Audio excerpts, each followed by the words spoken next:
It's over! Fever!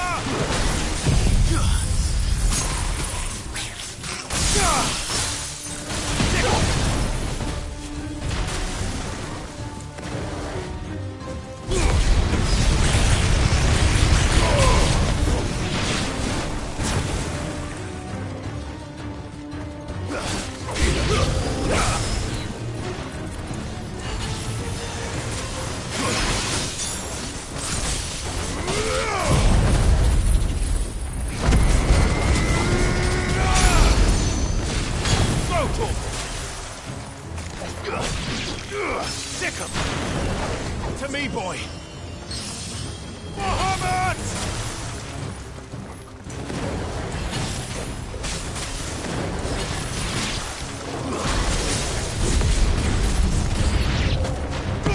All yours, Torgal!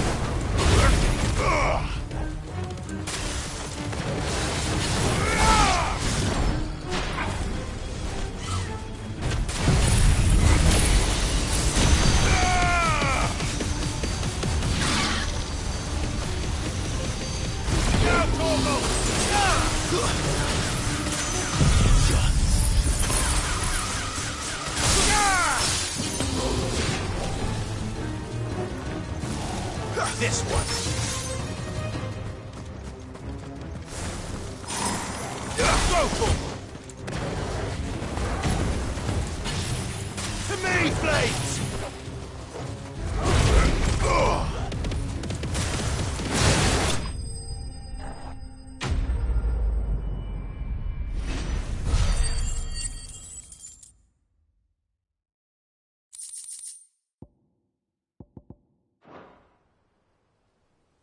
Looks like that's the last of them. Lord Rosfield! Change of plan! What is it? Owl from the rest. An Akashic Curl's been sighted on Rhiannon's Ride and is headed in their direction. Well, the better half of her guard is here. So wait, how many Akashic remain in Eastpool? Hard to say. My men are still facing some resistance, but I think the worst is behind us. I could order a detachment or two to fall back and... No. Let them finish the job. You stay here too, Sir Wade. Your men need you. I'll go after the Curl. Join me only when Eastpool is won. If you're sure, my lord. May the Founder protect you.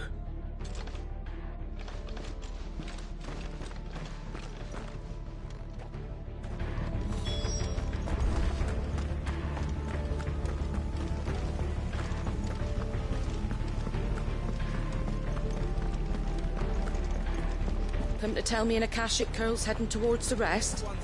Get yourself down there. The Curl was sighted on Rhiannon's Ride back towards Martha's Rest.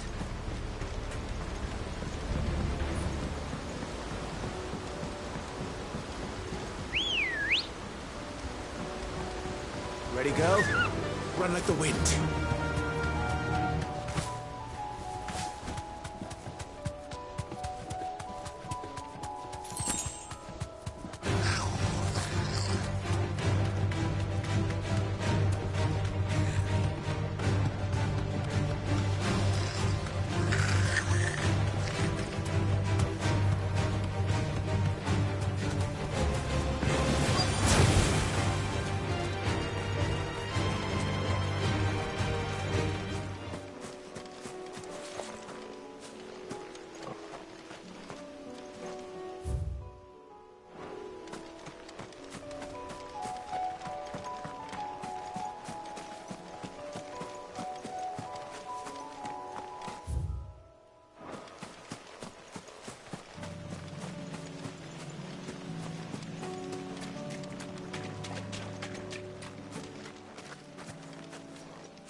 With me, Torgal.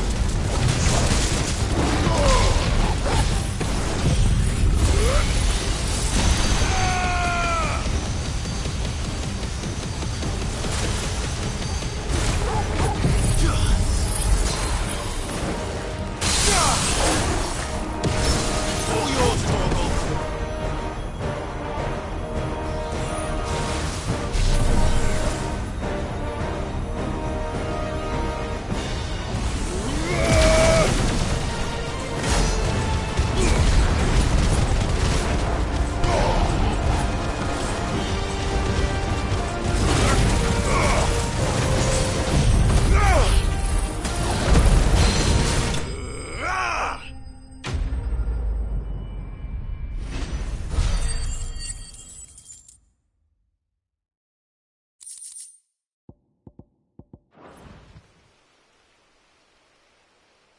All right. Back to Eastpool.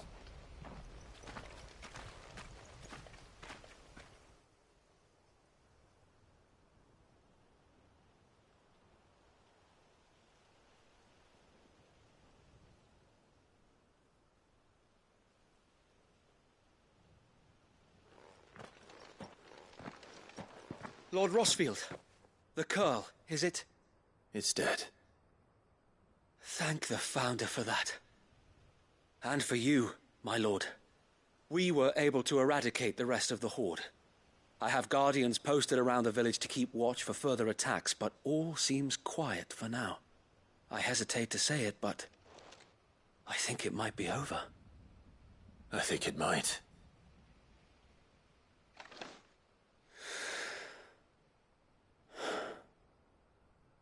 We did it. We saved Eastpool. Thank you, my friends. Thank you. No, Sir Wade. It's us who should be thanking you. You brought us together. Showed us what it means to fight for what you hold dear. We never had nothing to call our own before.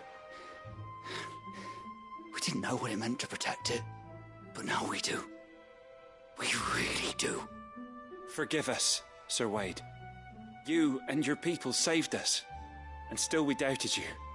But there's no doubt in my mind anymore. We're free men now, so we have to start acting like it.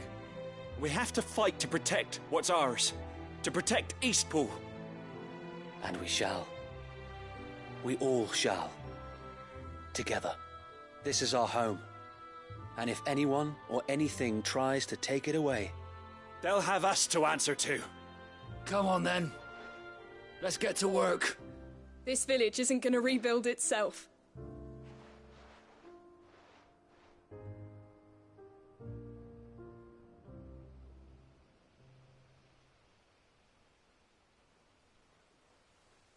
They're not slaves anymore. No. They're Rosarians. Your father took pity on the bearer's plight, and I believe if he were still with us today, this is what he would have wanted. I believe you might be right. I shall remain here, my lord, and do what I can to help rebuild the village. After all, this is my home now too, and I could hardly call myself an Eastpoolian if I didn't pull my weight. I think you'll find it's Eastpudlian, Sir Wade. But you should be proud all the same. I'll have to pull my weight too. Can't have the rest getting outclassed. Speaking of which, I ought to be getting back. Can we continue to count on your support, Martha? Of course, and I'll be counting on yours too. Us Rosarians have got to stick together, haven't we? Indeed we have.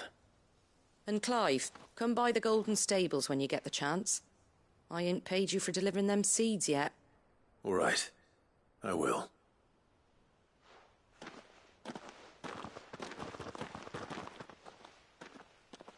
Lord Rosfield, do you remember our very first mission together?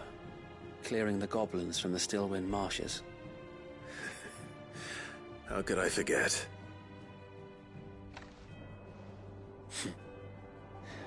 There's one sight that I shall never forget. You, facing off against that giant Morble. Not a trace of fear on your face. Since that day, there have been more than a few times when I felt like giving up. When the odds seemed so stacked in the enemy's favor, I thought I may as well just lay down my sword and surrender. But every time I would think back to the look in your eyes that day and remember what it means to be a shield. Know that whatever trials Eastpool may face, I shall never lose courage. Thanks to you. So Wade, you have always been a true shield. I know that Eastpool, and indeed all of Rosaria, will be safe in your hands. Thank you, my lord. I know the rest of the world will be safe in yours. I'll do my best.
The hero returns.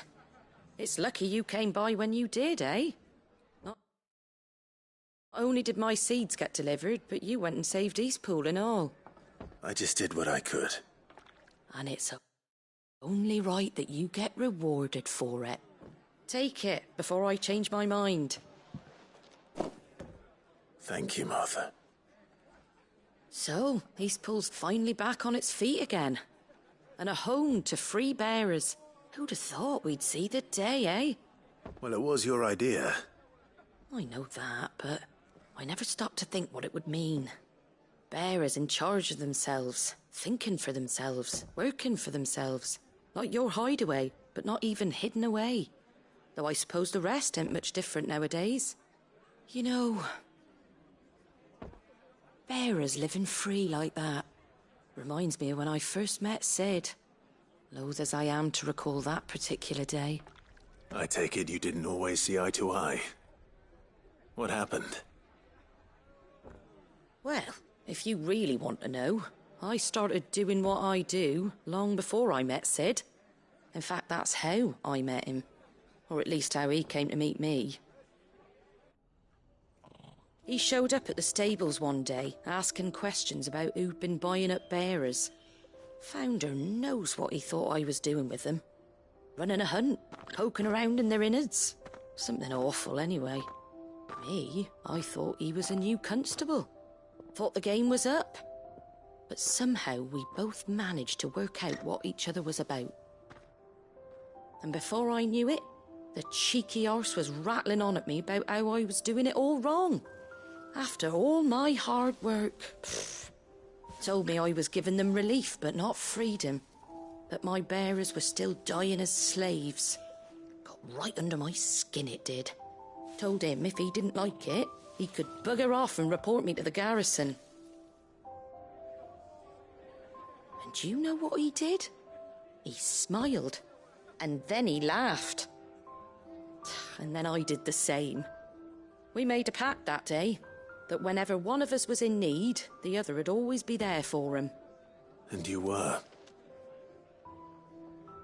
Well, we both wanted the same thing. To make life better for bearers. Just like your dad. Do you know I was born right around the time Elwyn became Archduke? Growing up, I saw how he tried to change things. He certainly didn't lack for ambition, that one. Indeed. But the loftier one's ambitions, the harder they are to achieve. Which is why those of us who follow in their footsteps need to finish what people like Cid and my father started. Suppose you're right, aye. And if we don't manage it, there's always them who come after us. Good thing we've got a few half-decent sorts waiting in the wings, eh? It's almost enough to give you a little bit of hope. Just a little. Anyway, enough nattering. Better get back to work. Let's see about making everyone some dinner, shall we? The least the folks who saved Eastpool deserve is a hot meal. And you and me ain't gonna save the world on an empty stomach neither. That sounds like a wonderful idea.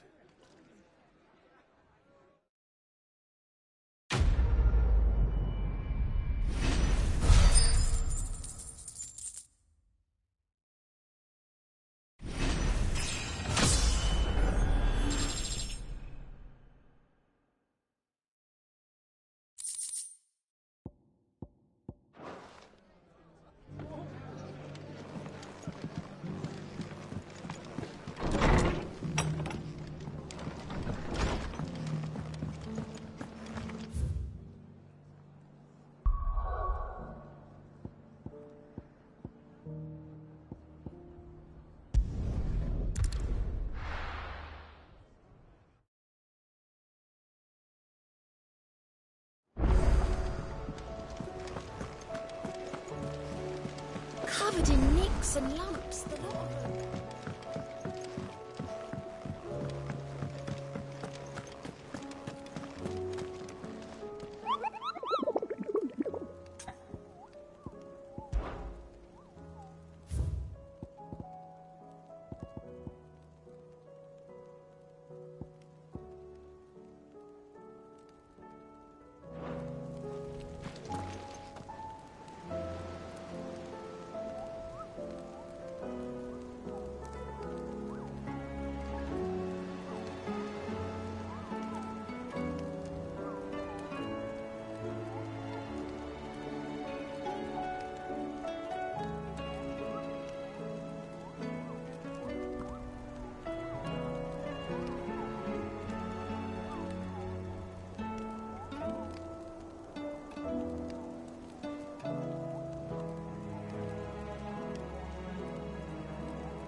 girl.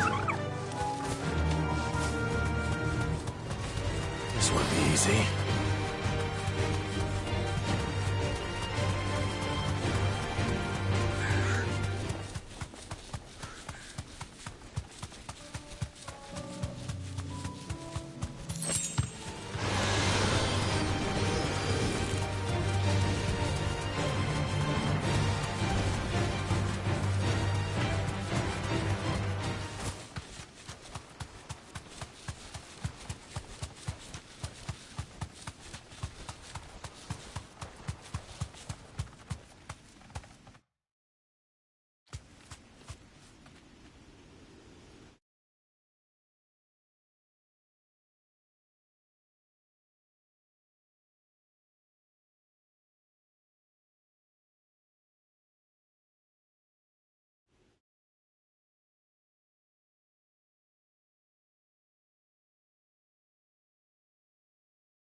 Straight home now.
I can't go on.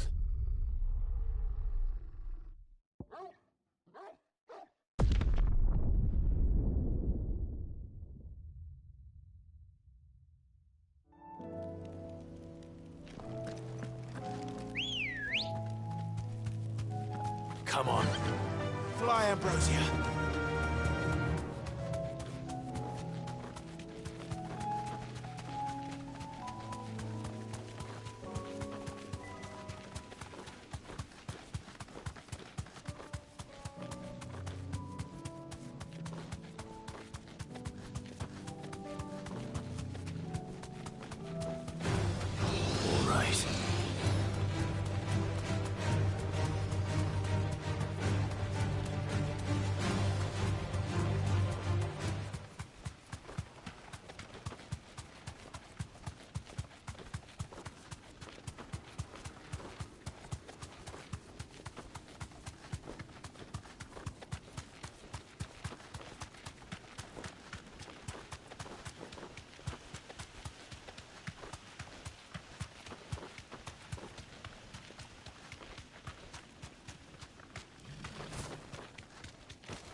Thanks, Gal.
Slow.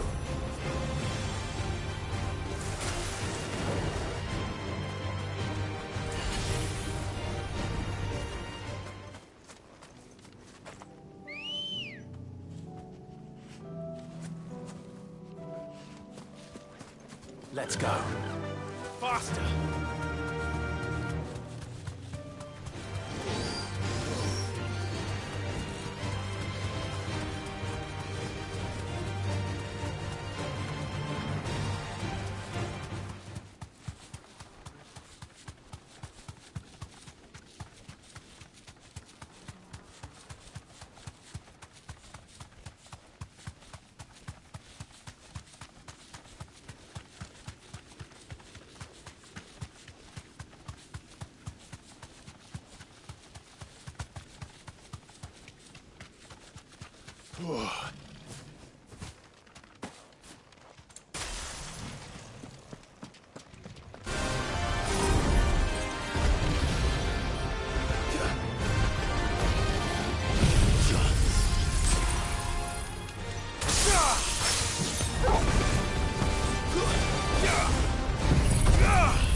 Help me, boy.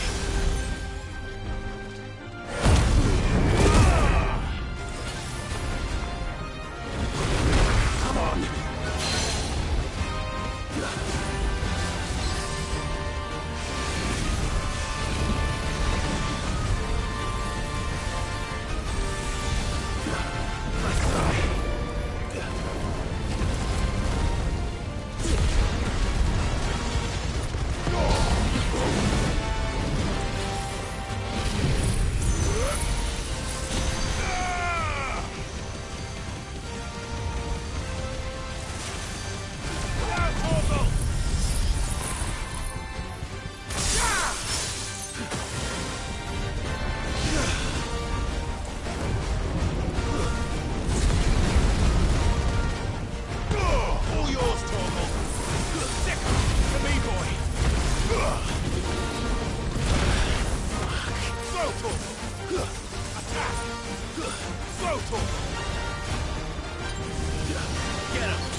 Definitely not to be trifled with.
girl.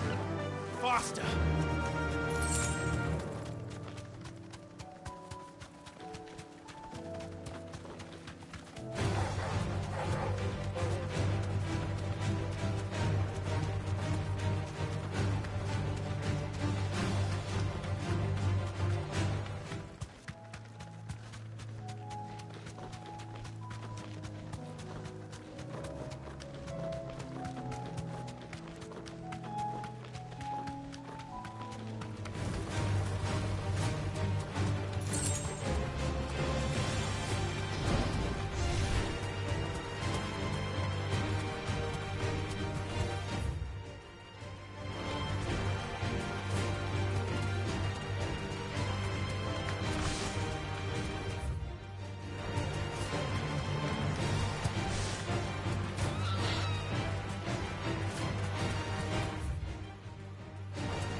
Enough of you, are there?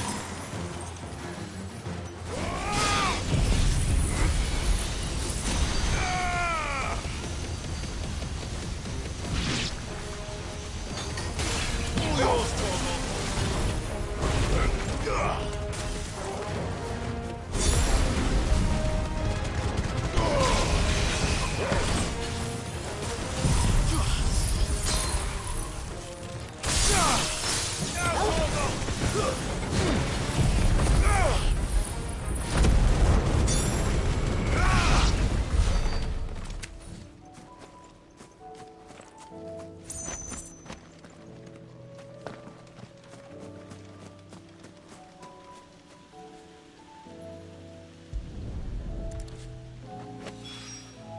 Two down, one to go.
I got peppers to numb your tongue up for fire.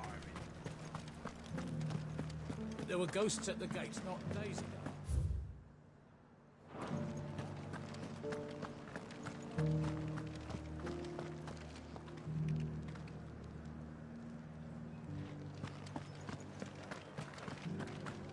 Those things I said before. So many were injured.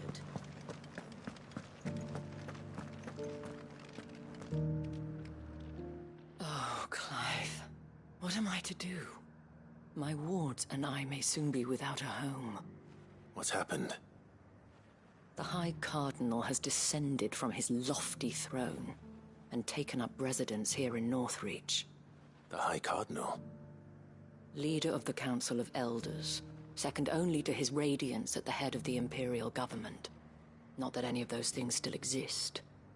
Now he goes by his noble title, the Duke of Oriflamme. And what does he want with Northreach? He wants to transform it into a military stronghold, a foundation upon which to build a new Sambrec. He's already secured the support of the various army remnants, with promises that they shall be afforded the respect they deserve in his empire. One built on the confiscated property of the people. He would rob the populace to pay for it.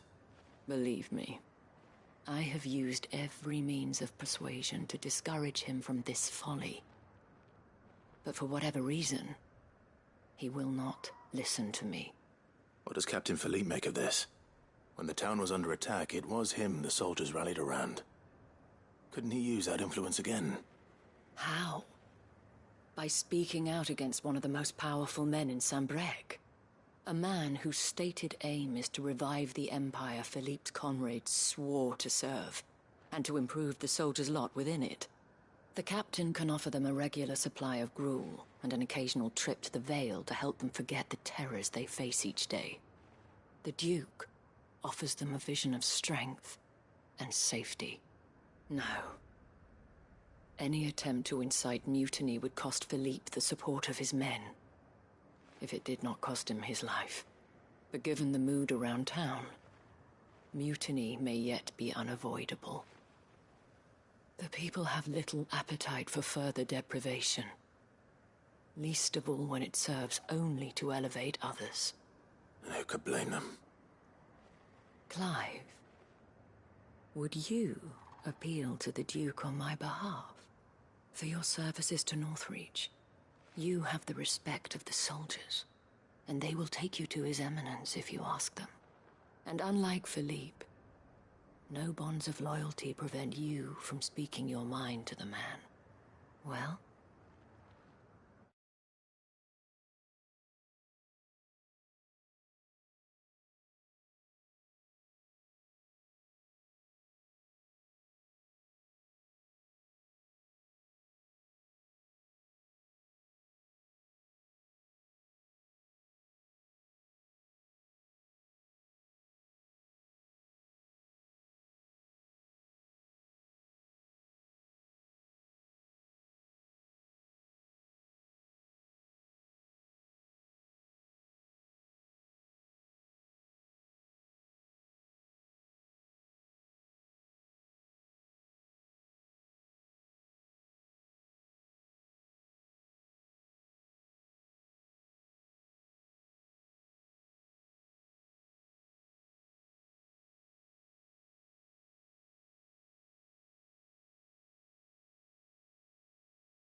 Will you try?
You could hardly fare any worse than I did.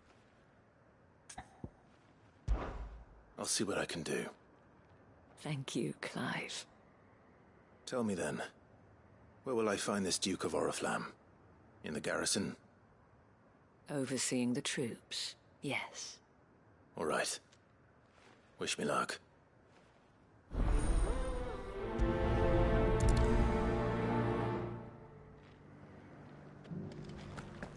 I may have met this Duke before, at the Remembrance Ceremony. Let's hope I didn't make a strong impression.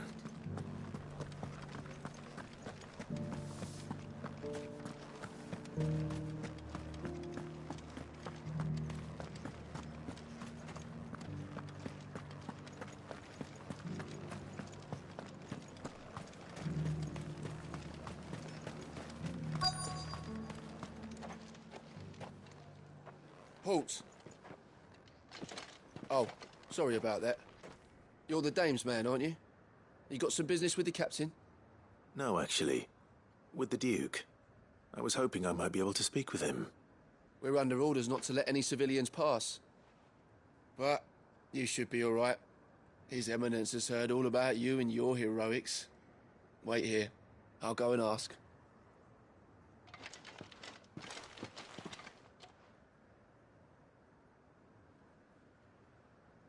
So, you are the sellsword who lent his aid to the garrison. The Empire owes you a debt, and I shall see it repaid. But tell me, is it wealth that you seek, or favor? Neither, Your Eminence. I thought only to inquire about your plan to turn Northreach into a stronghold. Ah, I see. You are worried the expanded garrison will render your services redundant. Yet you needn't be. A proud fighting man like yourself shall always have a place here. Pride of place, in fact. For too long has the contribution of the noble soldier been under-reckoned. But no more. For it is they who shall see the Holy Empire rebuilt, beginning right here in Northreach. Why here, Your Eminence? The town has been fortunate enough to escape largely unscathed from the recent troubles. Her defenses are sound, and her garrison well prepared. Which is more than can be said for Oriflamme or Twinside. The Empire wants for a capital, and I believe Northreach to be the perfect place. With Caer Norvent as her citadel. Once we have seen to the refortification of both the town and the castle, we need only build a wall around both to create a city that would be the envy of the twins. Plans are already underway for the construction. Soon enough, these thralls shall learn that they are no match for the might of Sanbreque. I fear you underestimate how dangerous these creatures are, Your Eminence. Should they return in force, you will need all the people of Northreach to come together in defense of the town. Something they may be loath to do if they've been deprived of their worldly goods. The people will do as their leaders command. If Sanbreque is to be rebuilt, she will require a functioning government. One whose authority is beyond question. That is why this levy is necessary, so that any man who wishes to join the army might do so and be fed, outfitted, and paid as befits a defender of the Empire. And yet there are those who persist in peddling the treasonous lie that I seek to steal from the people and drive them from their homes. I suspect they're afraid of losing what little they have left. Precisely. The common folk have little and less, and you mean to deprive them of even that. You would sow the seeds of your new empire in your own salted earth. Sabine, we have discussed this.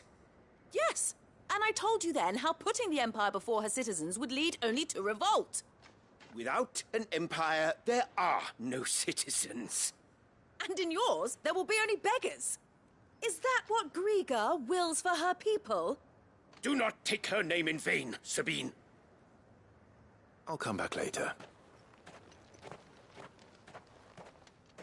A citizens' revolt. I wonder what the people really think of the Duke's plan. It wouldn't hurt to ask them, I suppose. Let's begin with those on the other side of the wall. Sabine, you are embarrassing me. You're embarrassing yourself.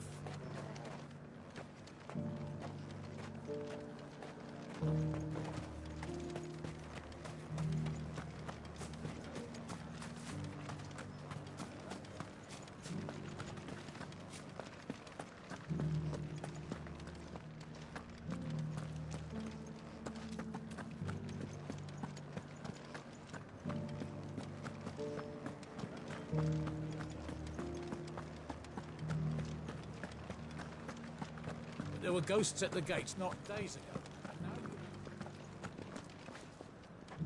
All right there. What is it you're after, sir? Just your opinion, actually. I wondered what you thought of the Duke of Oriflamme. Oh, him. Not much. None of us traders do. It's thanks to nobles like him that we had to set up shop this side of the wall in the first place. Couldn't have the rabble getting any closer to the holy capital, could they? And now he's trying to drive us out completely, threatening to take everything we got from us if we don't clear off. If the dame said she wanted him run out of town, I'd be straight through that checkpoint, tar bucket in hand.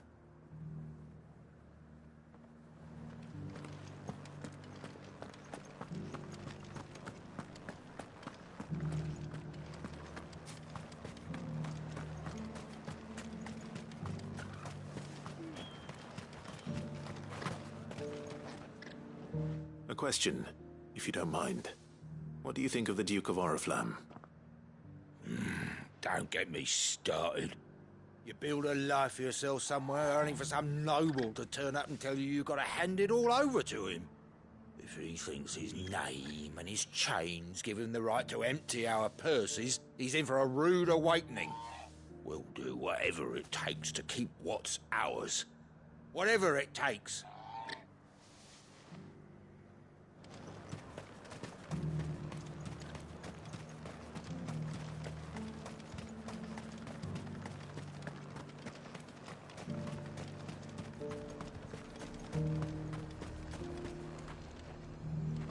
I've been hearing a lot of talk about a certain Duke.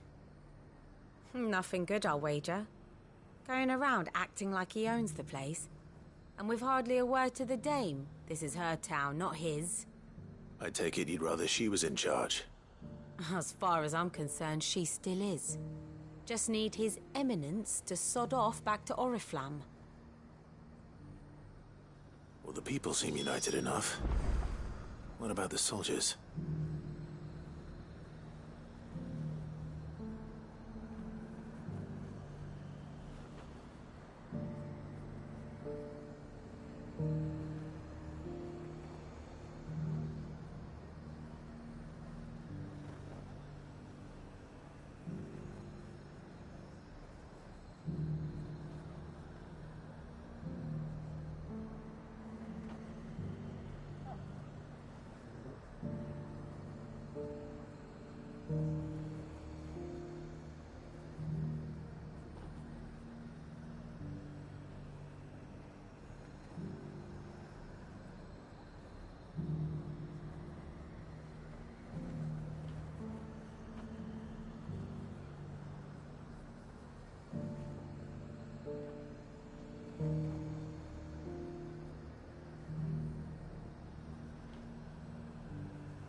You're the one who was talking to His Eminence.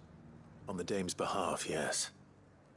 I was trying to persuade him not to take the people's goodwill for granted, but it seems my words fell on deaf ears. What do you think of his plans? I'm a soldier, mate. He tells me what to do, not the other way round.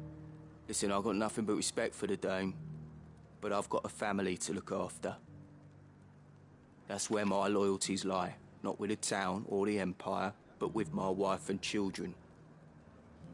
If the Duke can get us cement and the equipment we need to fight off those blue-skinned bastards, I don't care how he does it. I left everything. Oh. Sabine, you are embarrassing me. You're embarrassing yourself. I hear the Duke of Oriflamme plans to turn this town into some sort of fortress. Do you think that's a good idea? It's not for me to say. All I know is that unless the Emperor orders me otherwise, His Eminence's word is law. Look, no one likes all these taxes and tariffs, but empires don't come for free. Once Sanbreque is back on her feet, we'll all reap the benefits.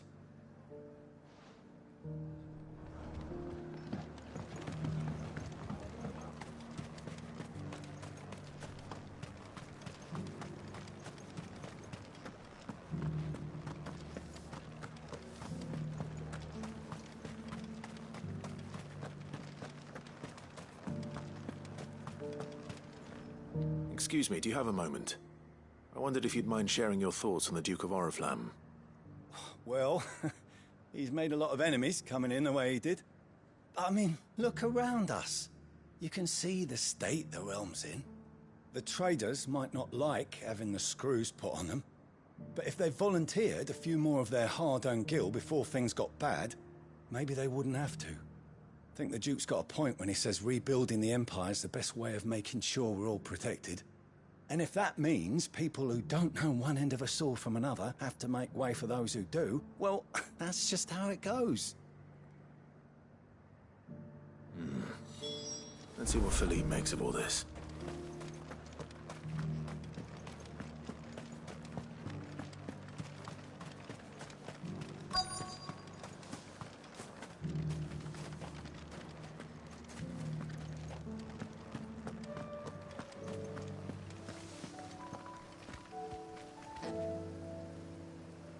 Captain, do you have a moment? For you? Certainly. Clive, wasn't it? Thank you for last time. How can I help you? I wanted to ask you about the Duke of Oriflamme. Do you intend to go along with his plan? But to tell you the truth, I'm in two minds. It's my sworn duty as a captain of the Imperial Army to obey his orders. But I can't say I agree with him. Philippe, I remember you saying that you became a soldier to protect the people you loved. The Dame included. That's right. I did. Well, she doesn't agree with the Duke's orders either. She thinks they could tear Northreach apart.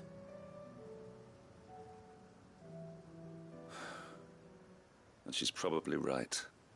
Thank you, Clive. I know what I need to do now. Protecting the people I love is what matters. Doesn't matter how. Well, duty calls, so I better go. Thanks again.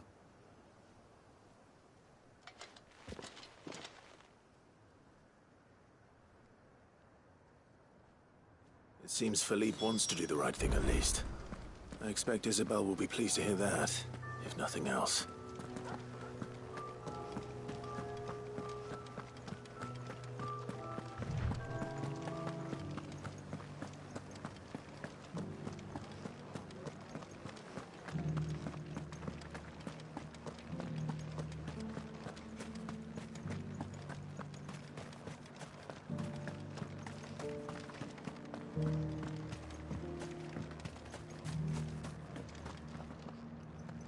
Ah, Clive. How did you fare? Were you able to speak with the Duke? I was, but...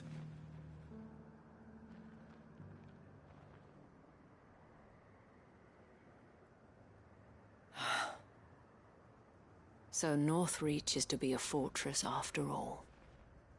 Well, it will certainly help to hold back the thralls. There's no denying that. Though I doubt it will come as much consolation to the townspeople whose worldly goods are confiscated to pay for it. They deserve to be heard, Clive. To have a say in this new empire the Duke means to build. Sadly, His Eminence values their obedience more than their opinions, and hopes to reassert the authority of the state. I fear he sees the people as mere pawns on his chessboard to be sacrificed for the greater good. Needless to say, they themselves are of a different opinion, and would rather their destinies were in your hands. The soldiers, meanwhile, are content to follow their orders. And not just because of the Duke's rank, but because of his vision. I thought as much. Had I sworn to protect Sanbreque, I dare say I too would want nothing more than to see it rise from the ashes. Thank you for trying. But the battle is lost. I don't know about that. What happened to your uniform? I handed it in, along with my resignation. Told the lads I wished them well, but that I owe it to those I love to call it a day. But why? Because I realize what really matters to me. Not following some nobleman's orders for the sake of it, but protecting what I care about. Protecting Northreach. I honestly don't know when those monsters will return, but I'm certain they're not finished with us yet. And when they do come back, we need to be ready for them. We need to stand together, all of us. And with you to lead us, milady, I reckon we can do it. It was you who finally convinced me, Clive. There's no point following orders if they go against everything you believe. Indeed. All of us, standing together. That has always been Northreach's best hope, and one which still lies within our grasp. We have only to turn our attentions to the true enemy. Thank you, Philippe, for showing me what I must do. Anything for you, milady. Speaking of standing together, would you mind if I borrowed a few of the lads from the Vale to help keep watch around the town? I fear His Eminence has loftier tasks in mind for the guard. Not at all. Be my guest. Wouldn't be the first time.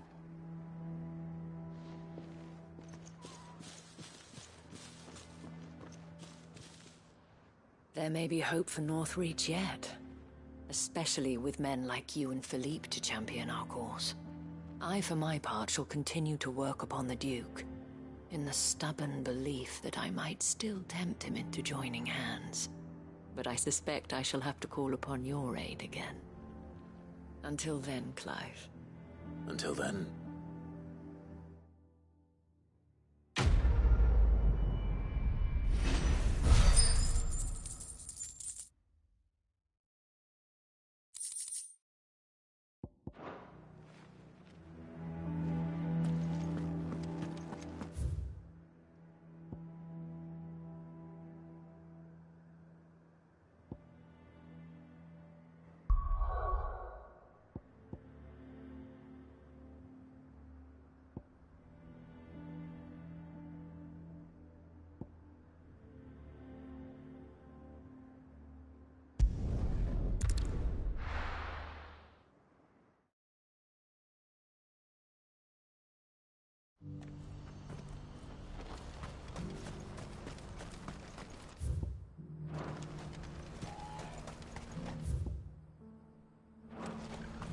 What's happened?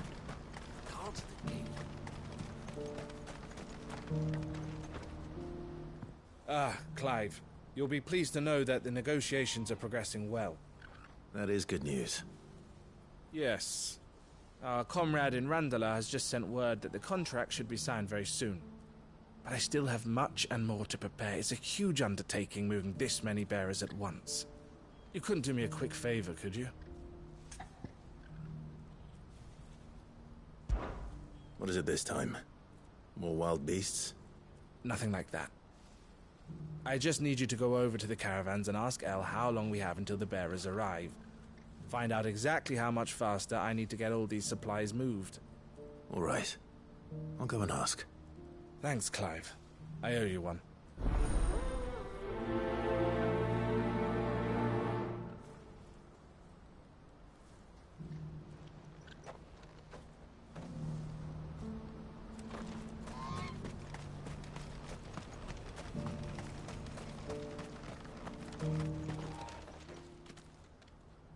Don't blame yourself, El. This is their fault, not yours. I know, but... No buts about it, all right?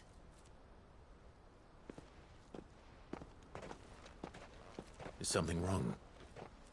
Vonnie came to give me a message from our intermediary.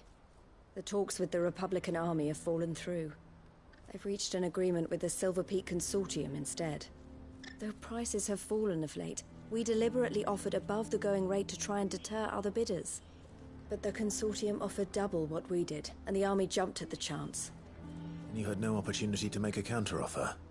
None at all. And we were so close. El? What's happened? I saw Vonnie leaving. She didn't look happy. And with good reason.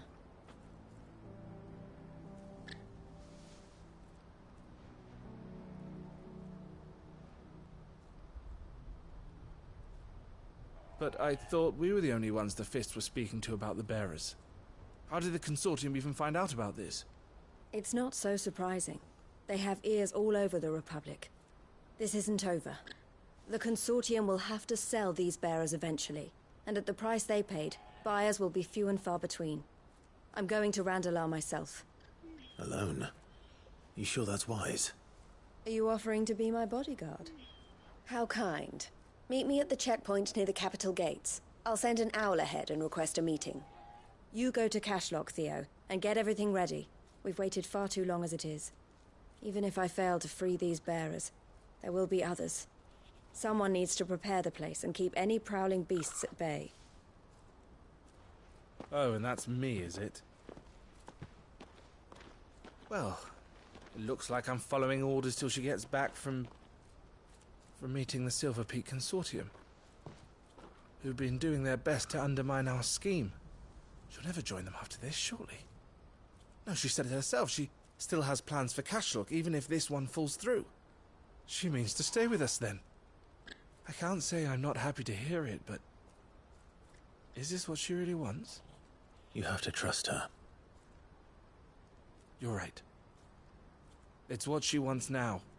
And if El's off fighting for the cause, I should do my part too. So I bid you farewell and safe travels, my friend. I'll gather my men and leave for Cashlock. We'll make sure the place is well stocked and defended. You go to Randalar and see if you can stop my sister biting the Consortium's heads off. If she won't consider her prospects, someone has to. I'll do my best.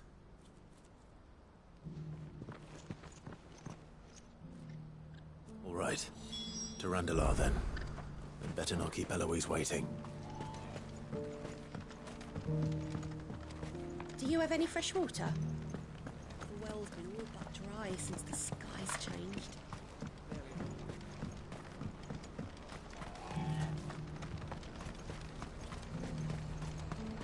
What's happened? The cards at the gate are right on.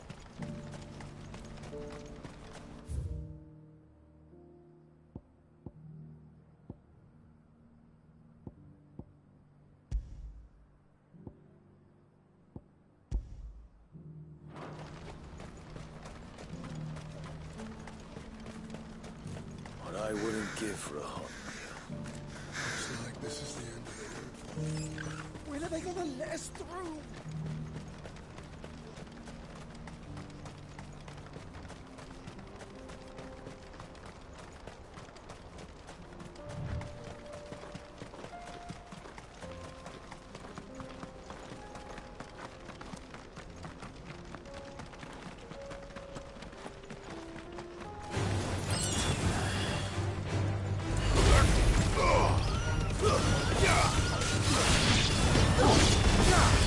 Yeah!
hope I didn't keep you waiting.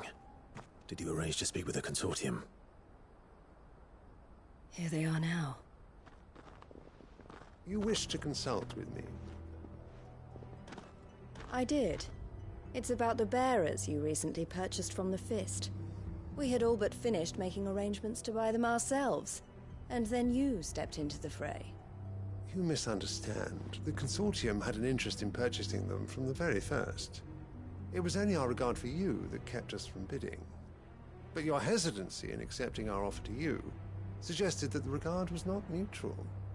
And so we resumed our business. I did not hesitate. I am simply not inclined to make such decisions without first giving them due consideration. But what is done is done. Come then. How much do you want for them? Alas, you are too late yet again. We rarely take on such unconventional merchandise without a purchaser in mind. The bearers belong to him now. Who is your buyer?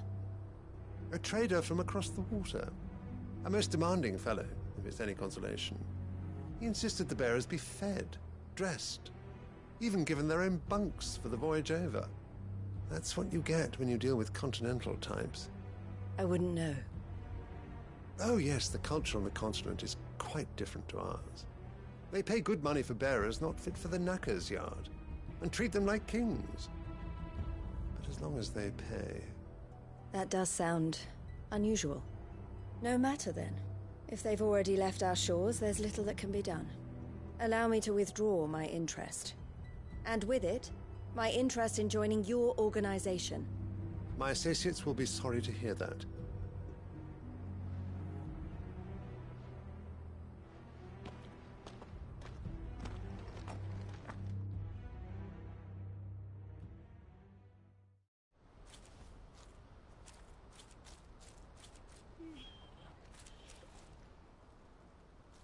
I'm sorry you weren't able to save them. As am I. But I only have myself to blame. He was right, you see. The Silver Peak Consortium did intend to buy those bearers before I did. Their representative hinted at a possible purchase when he came to recruit me. I feigned interest in joining them in the hope he might be encouraged to tell me more. And he did just that. As soon as he left, I sent my own offer to Randalar. So you never... No. I entertained the Consortium's proposal solely so I could learn more about those bearers. But I was a fool to think they wouldn't find out. I knew exactly who I was dealing with. You tried. I did. And if what he said was true, the bearers are to be well treated. Which is something, at least. But they deserved more. I wanted so badly to see them freed. Eloise! Eloise! Word from Cashlock. The village is under attack. A pack of beasts have come down from the mountains, and there's a dragon at its head. Theo and the others are trying to hold them off as best they can, but the odds are against them. They need help, and fast. Theo! I'll go on ahead. Thank you, Clive. I'll gather some men and join you there. Just... make sure he's safe.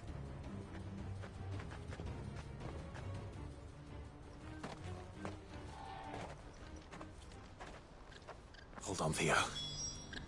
I'm coming.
run like the wind.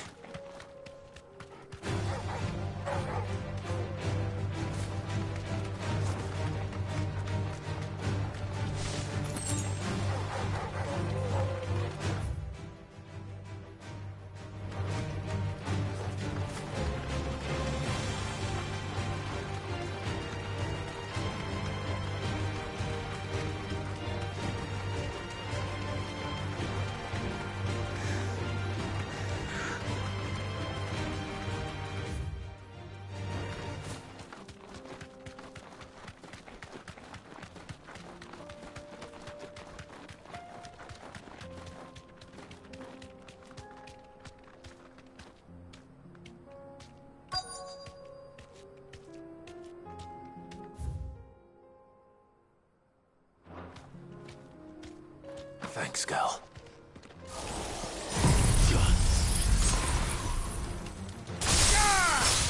Enough of you, are there? Stick 'em! To me, Flake! Kill!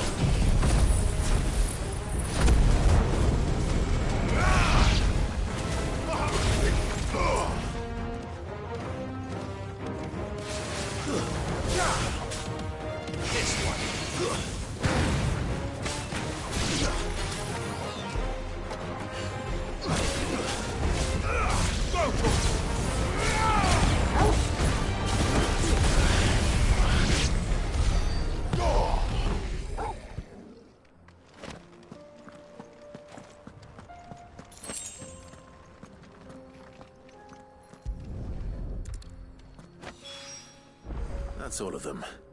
Owain can uncross his toes now.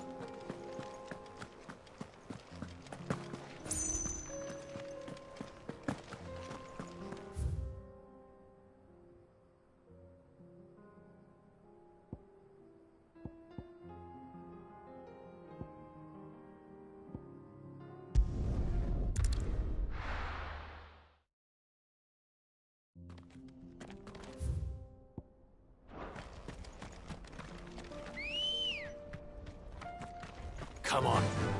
Fly, Ambrosia.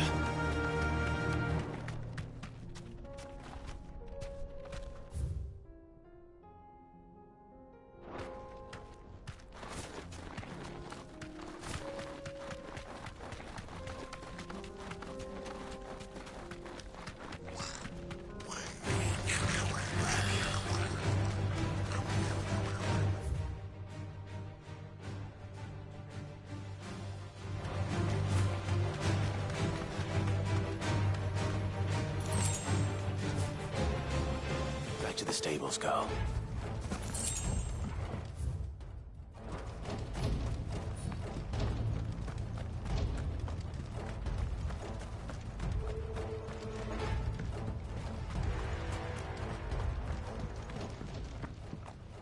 Where's Theodore? Upriver! He led the dragon that way to keep it from the village, but the whole area's flooded with ether. We just have to pray he makes it out in one piece. I can do better than that. Torgal, with me.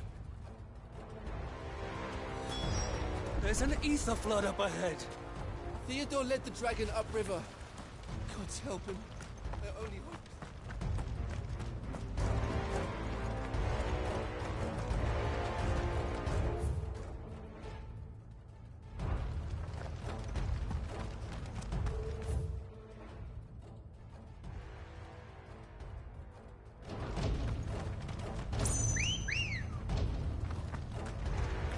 Ready, go?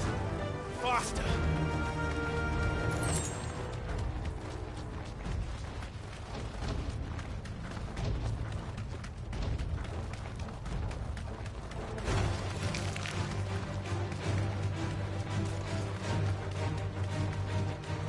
Where are you, Theo?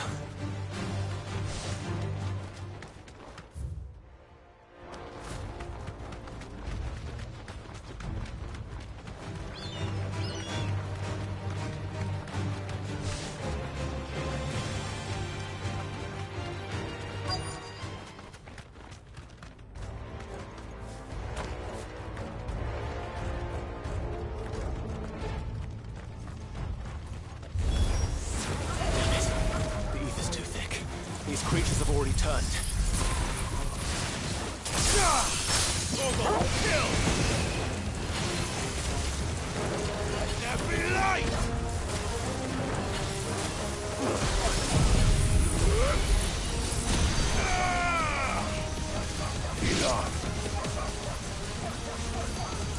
Now, Torvald! All yours, Torvald!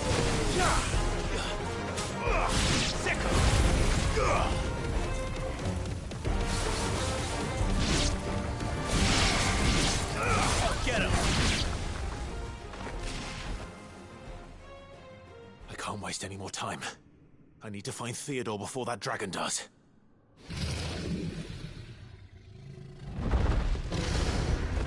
Looks like it's found me.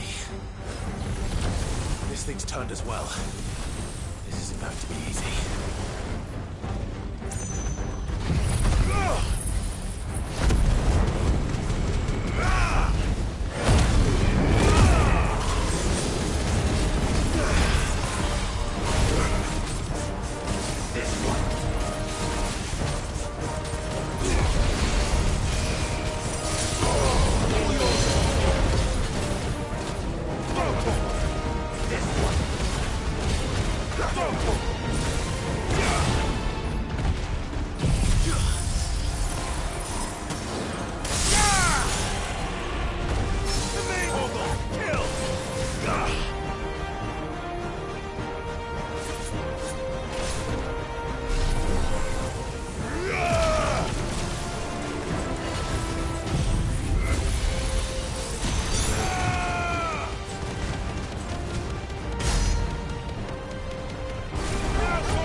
Theodore, you had me worried for...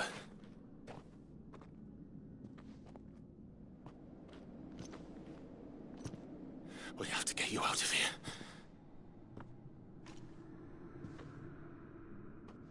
I think it might be a little too late for that.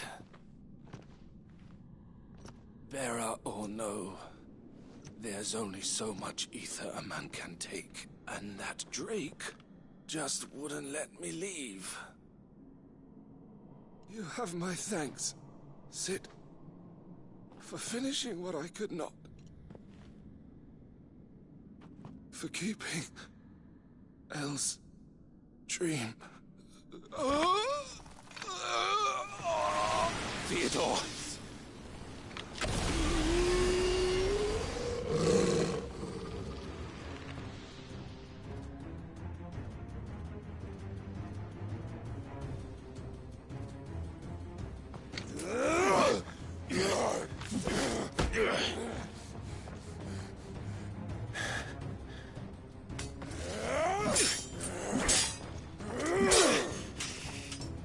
Don't make me do this.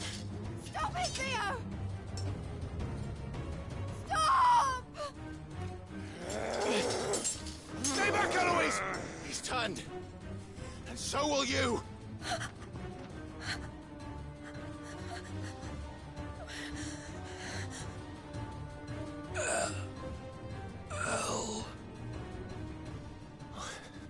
Theodore.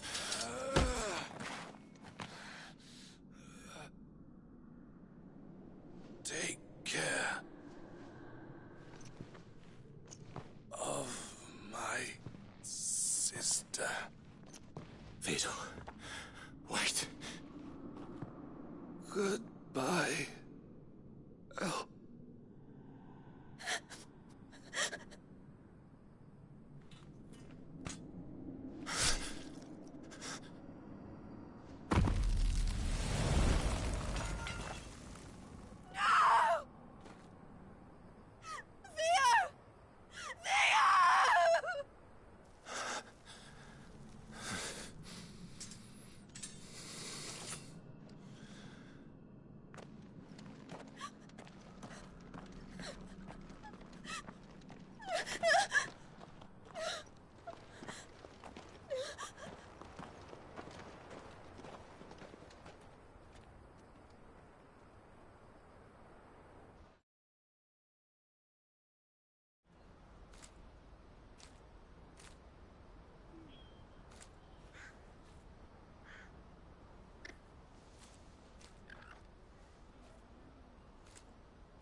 Thank you, Clive. I think I'll be all right now. That was true bravery he showed. Leading the dragon away from the village like that. His first instinct was always to protect people. To put others' well-being before his own. And now he's gone. Because I sent him to that place, against his will. It wasn't against his will. He was ready to do whatever it took to show you he could stand on his own. So that you would finally be free to live your own life. To live my own life? He never could come to terms with the choice I made. What exactly happened? You once told me Theo was the first bearer you ever helped.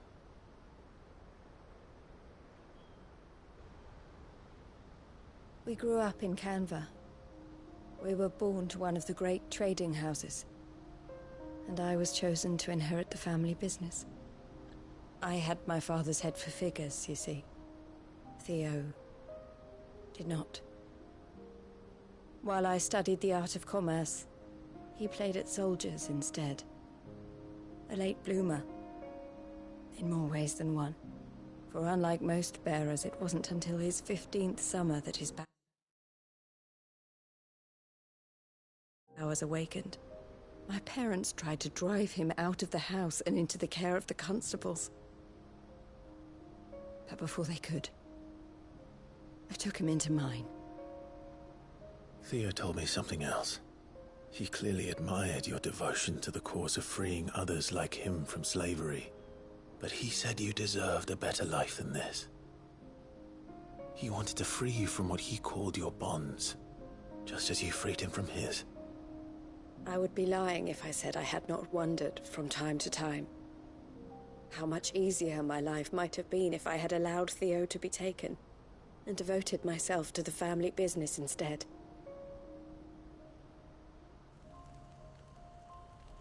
But I have never regretted the decision I made.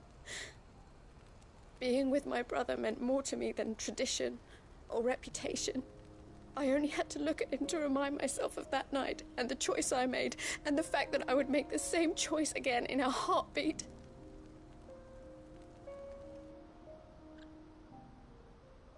He was never a burden. How could he even think that? If anything, I was the one who weighed him down. You weren't, Eloise. He said it himself, that he had always been grateful to you for saving him, and that he wanted to repay you by letting you live the life you were denied. Neither you nor Theo weighed each other down. You loved one another. You did whatever was necessary to continue living your lives together. And you always would have. You're right.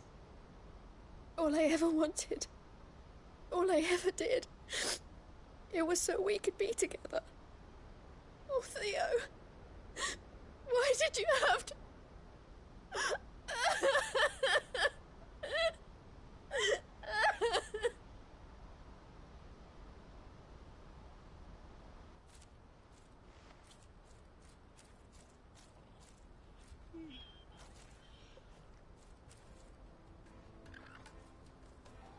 I know Theo wanted me to move on, but I'm staying here at the Crimson Caravans to continue our work. We can make a difference here.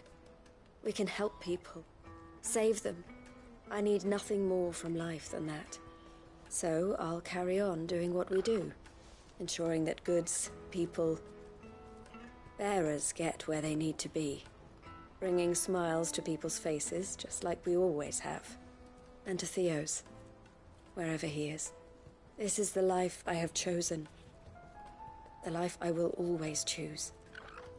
I've made a choice of my own. To continue helping you however I can. Whenever you need it. Thank you, Clive. Let's go on together then. For Theodore.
Eloise isn't the type to give up.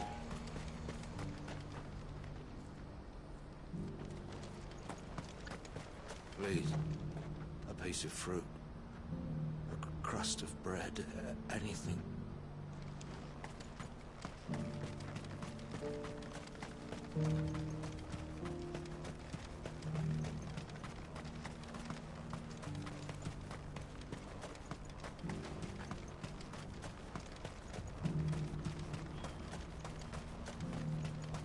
What's happened?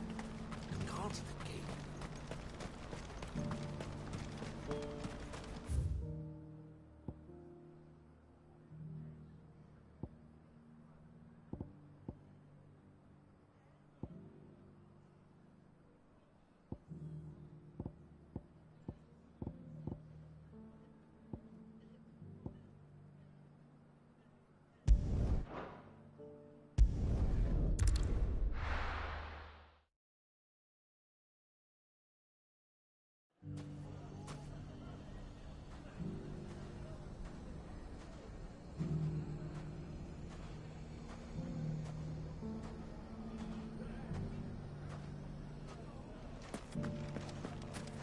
Take that, you naughty thief!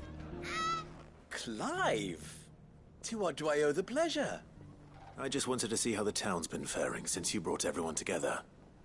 Since we brought everyone together, all is absolutely wonderful. Conrad and Natalie's hands remain safely away from each other's throats, and firmly at the helm. Our stores are full, and the bandits still too disorganized to raid them. Just as the good Lady Jane and Lord Underhill intended. Are you a lord? Lubor's going to be one too. They're going to make him the Lord of Dalimil, because of how he stopped all the grown-ups from fighting. It's the mayor of Dalimil, dear child, and the vote hasn't taken place just yet.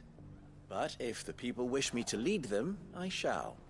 And my first act will be to build a school so that menaces like you two learn not to interrupt your elders.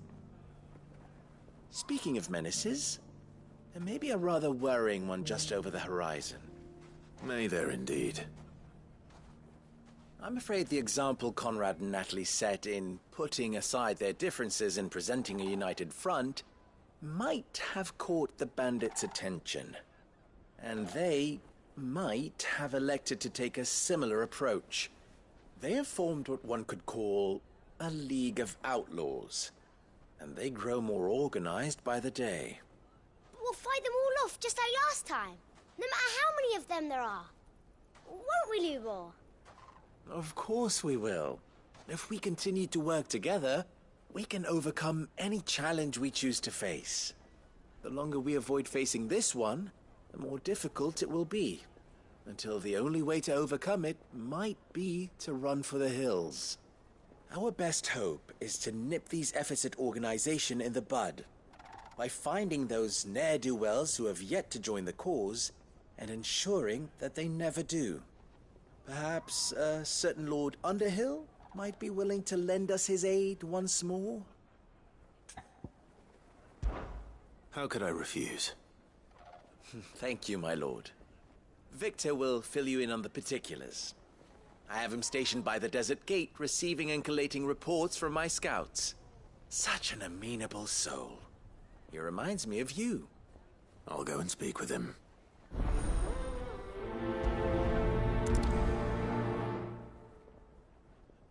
What's the difference between...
than a mare?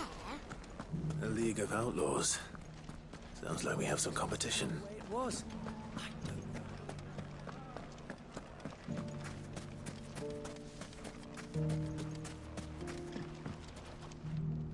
Still in Dalamil, Victor? Ah, Cid. I thought...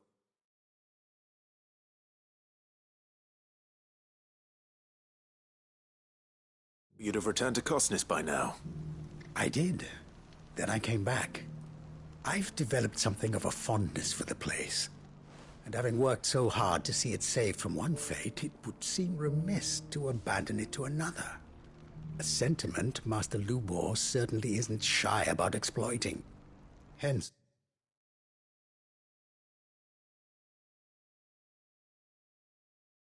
it's my doing his bidding yet again. You're not the only one. What does he want you to do? He asked for my aid in putting down the bandits. And he said that you might be able to help me find them. Then you've come at just the right time. I was on my way to speak with Conrad about how to organize our forces. There are more camps in the vicinity than we can safely strike at once.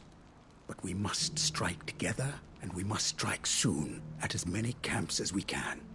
We can't give this League of theirs time to rally its forces. All right. Which camp shall I take? There's one upriver. Just out there, across the dunes. Leave it with me.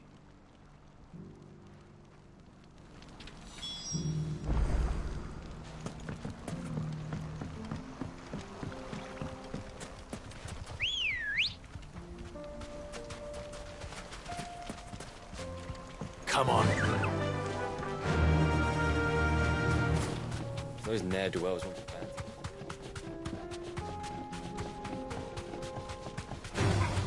Time to fight.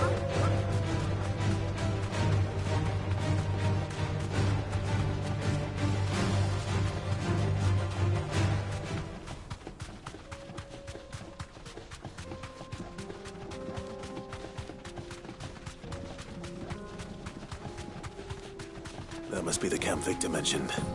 Come on then, Torgal.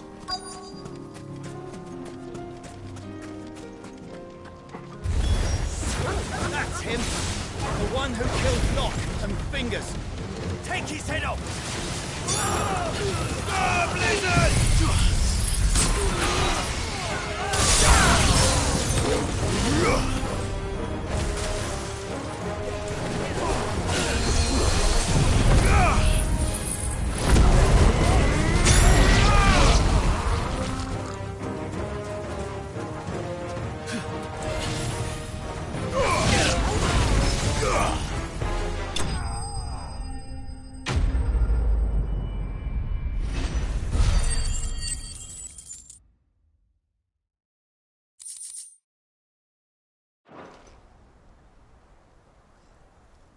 I'd better let Victor know. Cid, where are you? Ah, I see the bandits didn't pose you any trouble. No, but... that's not why you're here, is it? No. Something's happened. We need you back in Dalamil. What is it? The whole town's in uproar. They're saying that Lubor...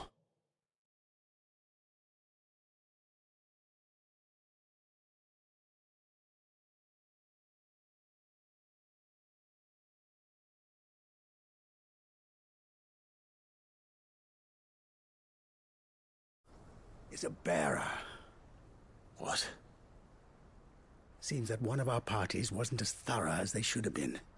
They let one of the bandits escape, and his escape route took him right through Dalamil. Some of the children spotted him, and he was about to silence them. And when Lubor felled him with a bolt of magic, and without a crystal. But that's not possible. It is, if he's a bearer and has been hiding it all these years. Which is what people are saying. If he has, well, I wouldn't blame him. No man is branded by choice. Still, all those people see is a man who's lied to them all his life. One who was made a leader of himself when the world believed he should have been a slave. Fuck. I don't know where we go from here, but I know one thing. Lubor needs all the friends he can get right now. You're right.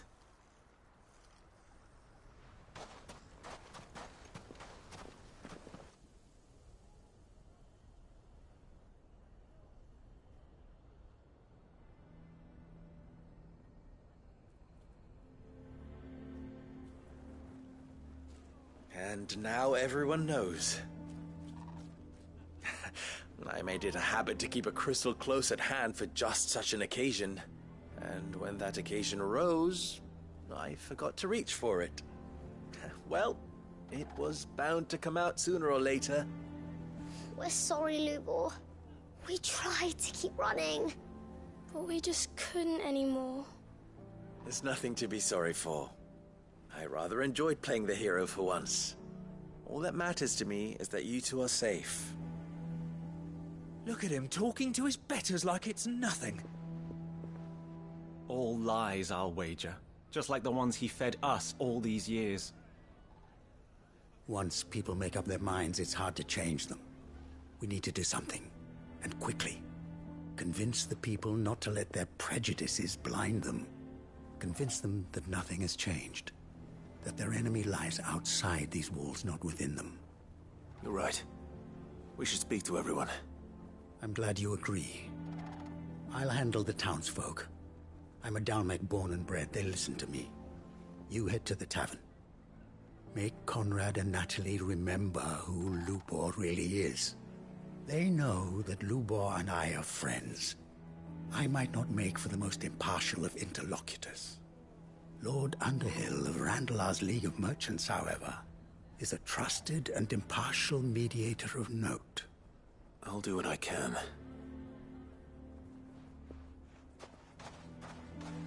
Lubor, stay here with the children. I can't promise anything, but we'll try. And that is all I can ask of you.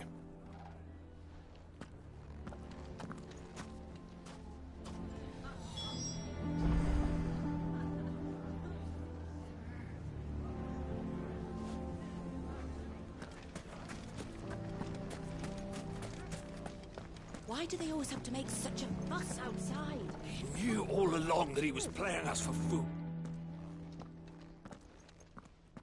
Forgive me for disturbing you, but could I have a moment of your time?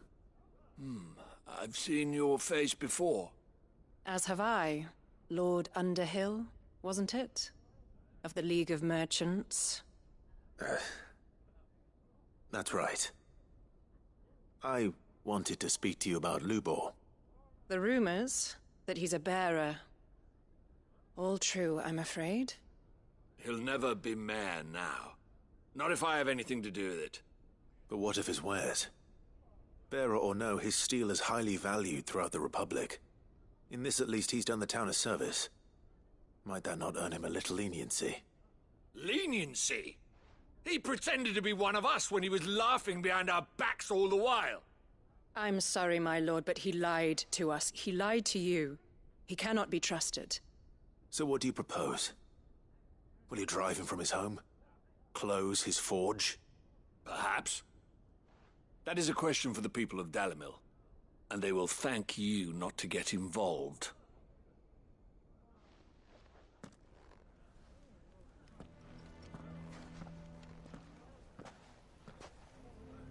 The townsfolk have made their minds up. There was nothing I could do. Nor I. Conrad and Natalie refused to consider anything but their own wounded pride. You never know. Once their anger is cooled, they might see things differently. For now, we should report back to Lubor. All right.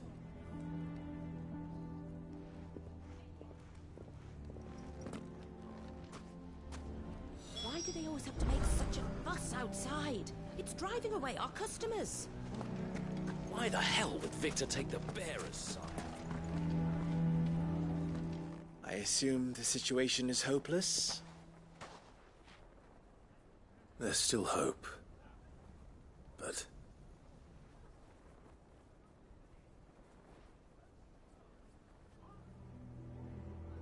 But perhaps not in this lifetime, I think it's fair to say. You mustn't think like that, Lubor. Give them time. They'll come around. We'll talk some sense into them in the end, you'll see. No, you won't. And your efforts would be better spent elsewhere. But Lubor... Rosina would often tell me that steel does not lie, that a blade is a reflection of the smith who forged it. To yourself be true, that was her point. Rather an ironic one when you consider that her life was taken with a blade of her own making. But I do not doubt that she was always true to herself and what she believed in, right to the end. And so must I be. I must do what I know to be right, no matter what others might think of me. And now, I know what that is. I must embrace my new role of villain so that the people of Dalimil have something to unite against. For only united can they hope to stand against the threat that awaits them. I'll need to make a suitably dramatic exit, of course. Don't go, Lubor. You're the only one who was ever kind to us. We'll be all alone. Again. Trust me, little ones. It is for the best that I go. Not only for the town, but for you, too. How could it possibly be for the best? These children need you. The least you can do is give the townspeople a chance to change their minds. They would not take it, Victor. It's over. Over, you say? And so just like that, you're going to throw this town and these children to the wolves?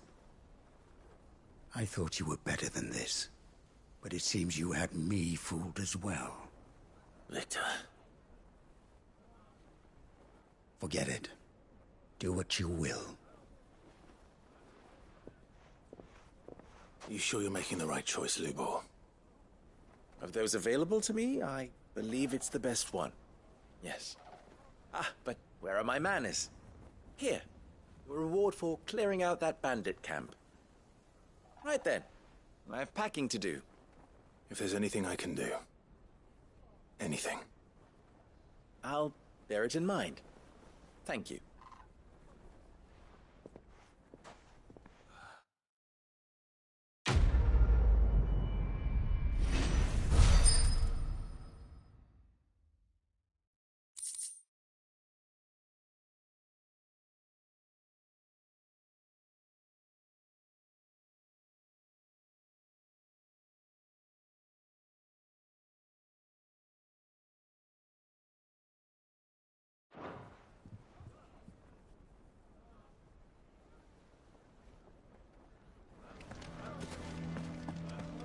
Why the hell would Victor take the bearers?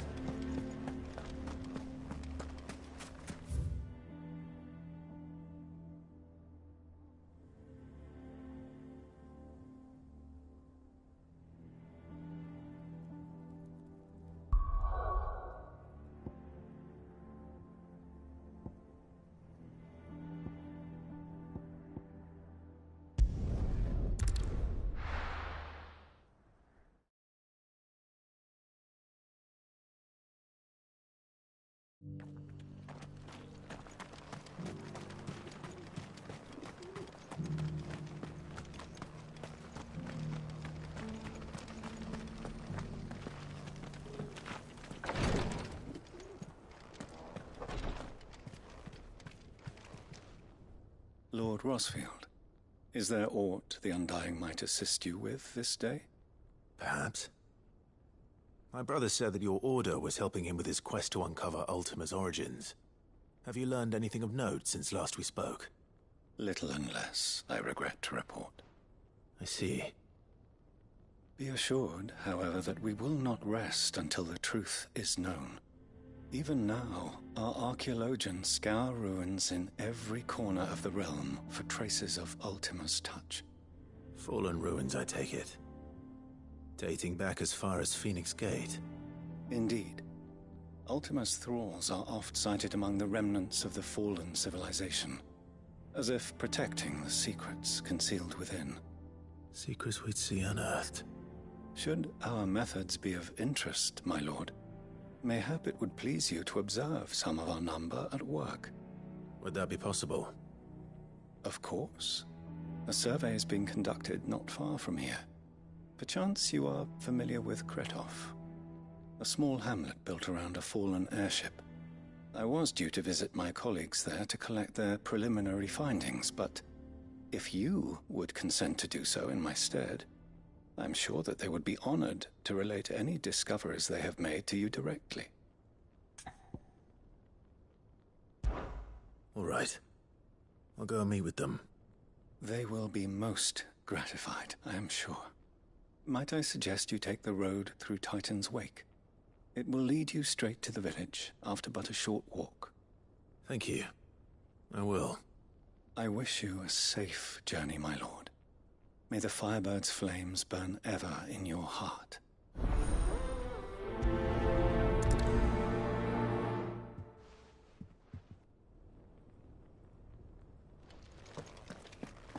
A village built around an airship.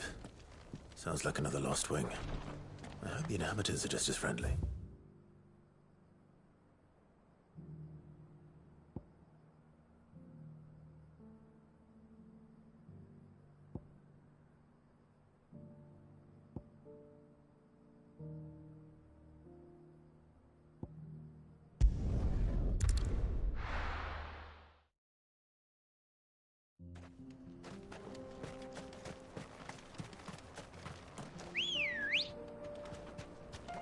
Good girl.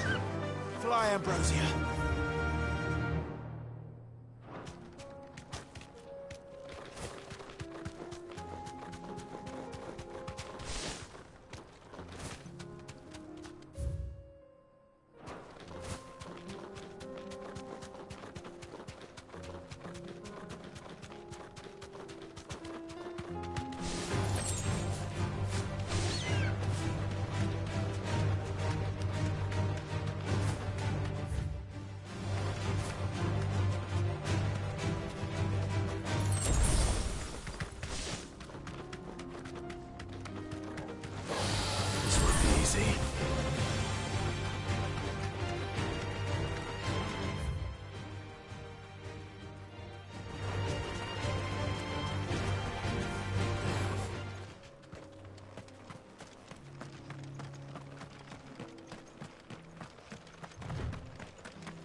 You're finished! Blizzard! Sick 'em! Over here! This one!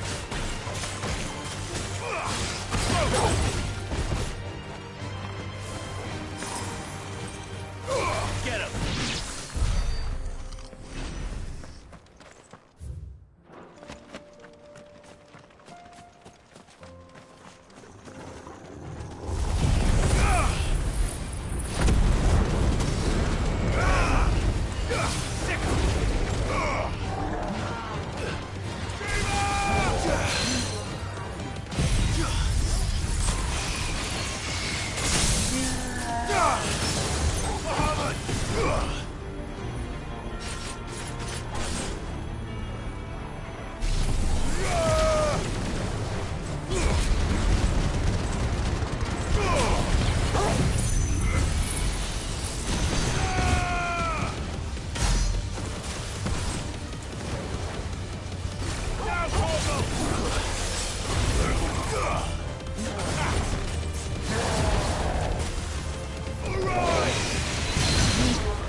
Oh no.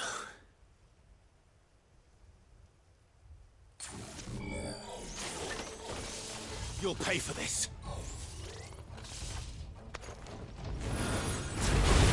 still be survivors.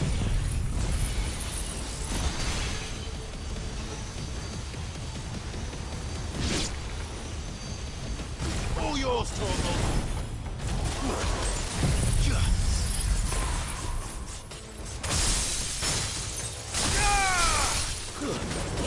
Kill! Blizzard!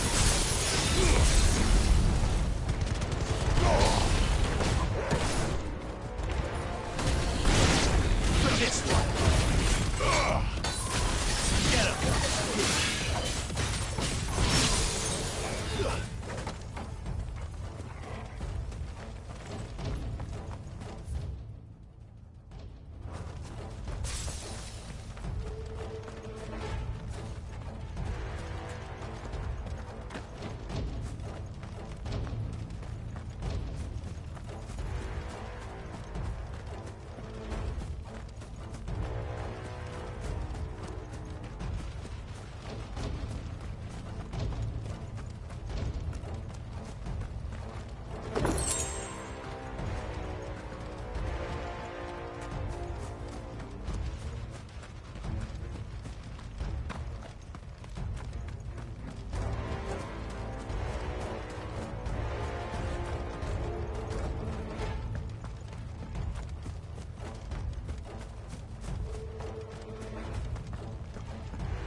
I'd say it's their leader.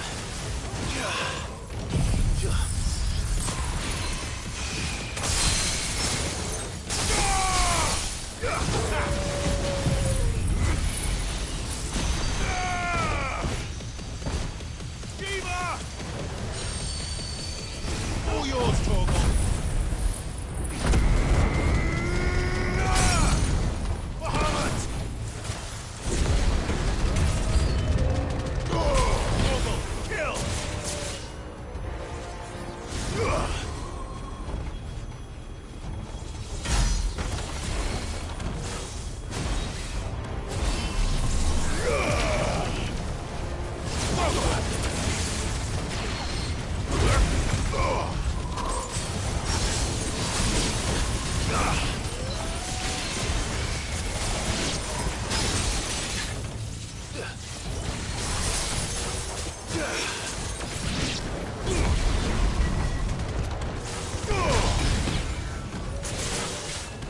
To me, boy. I'm hurt, Torgal. This one.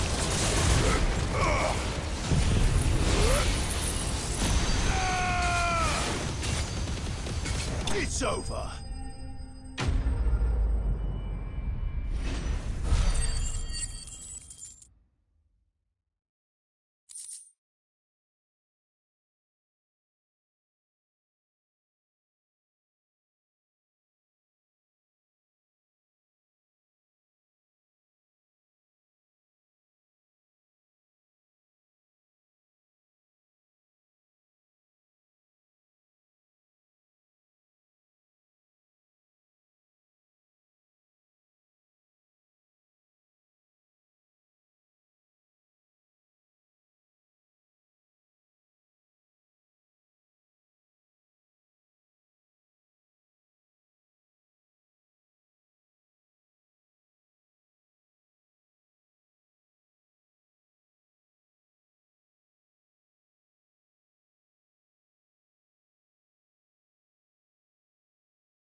Should have stayed in the past. These must be Cyril's colleagues. You have our thanks, stranger. Who are you? Ah, forgive me, my lord. I did not recognize you. You are Lord Rosfield, are you not? We are archaeologians, tasked with surveying this site. When the echoes appeared, our brothers here occupied their attentions. Thanks to them, and to you, we were, for a mercy, able to see our duty to its conclusion. You call that a mercy? Your brothers might still be alive if you put their safety before your duty. Surely this survey wasn't worth dying for. We are charged with uncovering Ultima's origins. A duty of the highest import, as I'm sure you will agree. And you think your dead brothers would agree with you too? I know they would. They gave their lives for the cause, an honor to which all Undying aspire. Now, to what do we owe the honor of your presence, Lord Marquis? Cyril told me of your work here, and I agreed to collect your findings in his stead. I see. That is most kind. Pray, take them then, with our humble thanks. May the Firebird's flame burn ever in your heart, as it does in ours.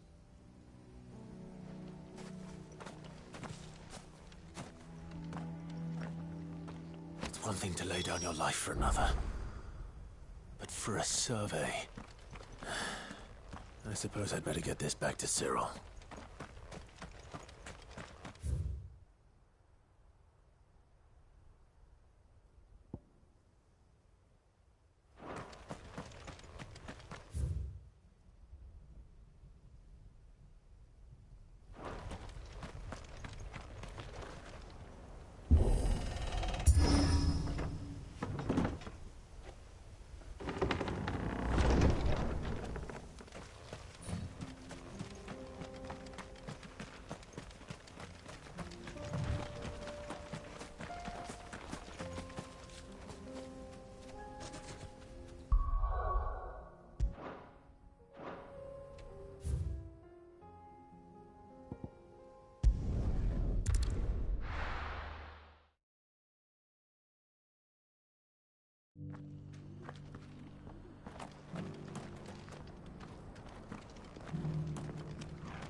Ah, you are returned, my lord. I collected your colleagues' preliminary findings. Here, take them.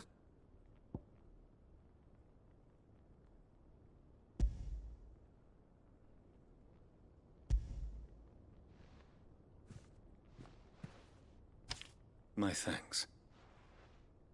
I shall study them, and inform you forthwith if I discover aught that might aid you in your fight against Ultima. Cyril, your survey party suffered several losses in Kretov.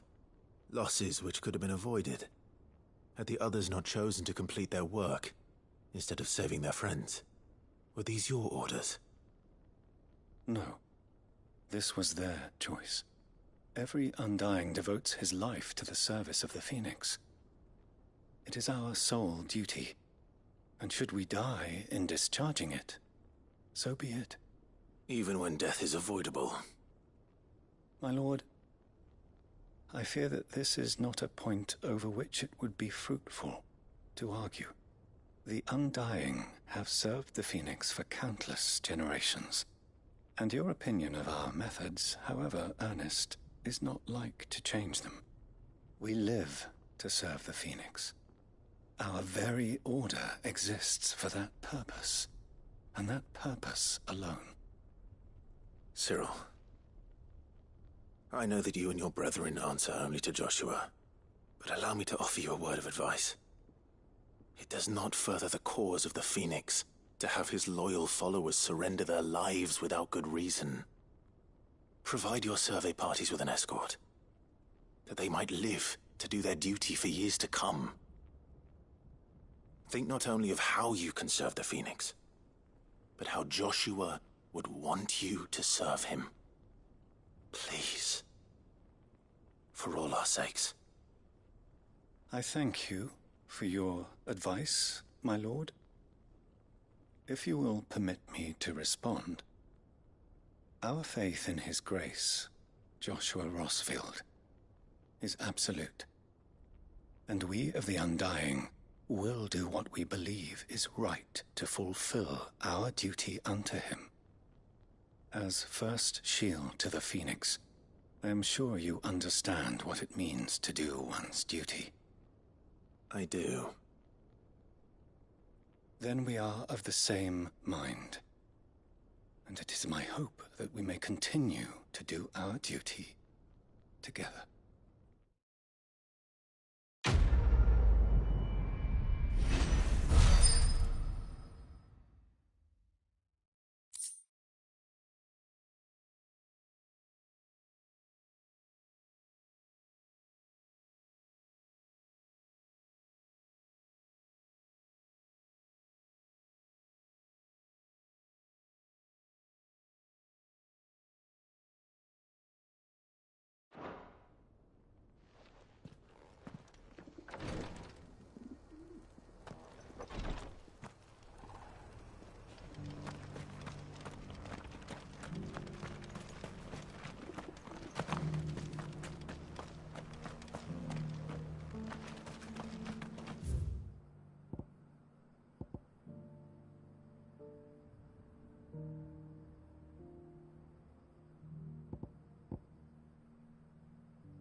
Covered in nicks and lumps.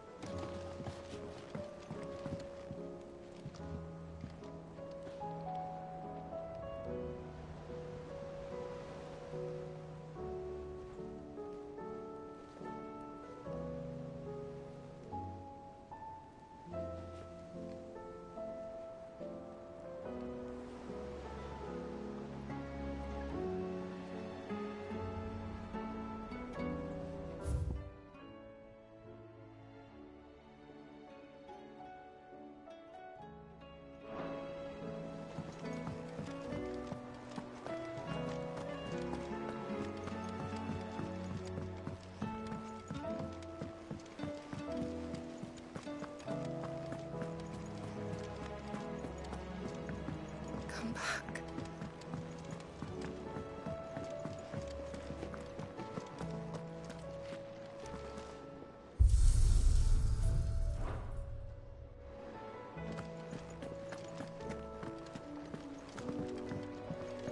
do you recommend?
Don't tell me we've run out of Papio nuts and all. Thin these days.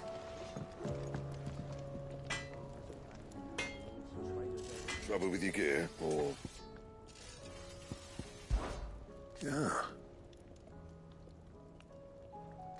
The weight of all that shit.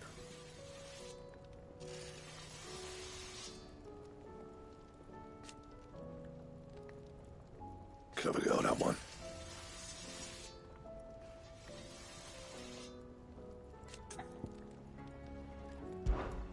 Sangfordian, do you?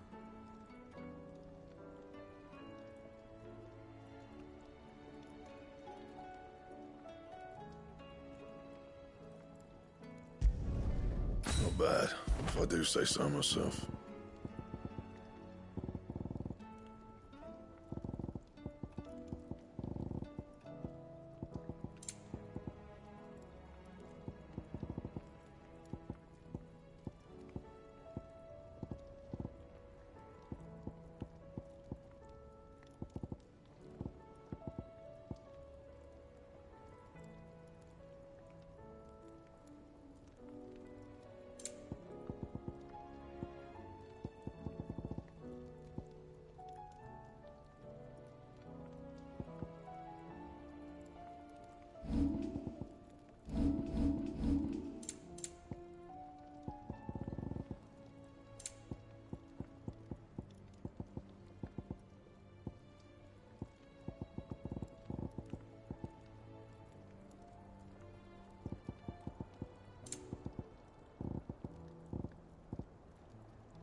Anything else?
There's no way of knowing if Doris will confide in me, but I can speak to her at least.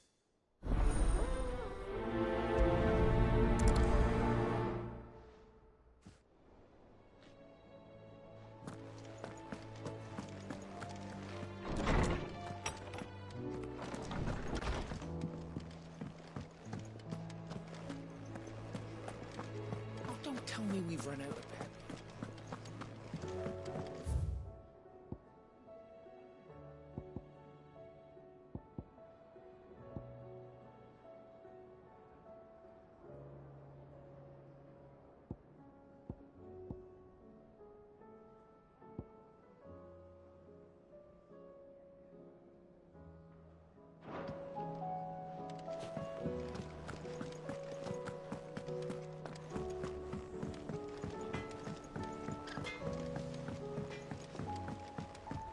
Have you tried Molly's lemon tart?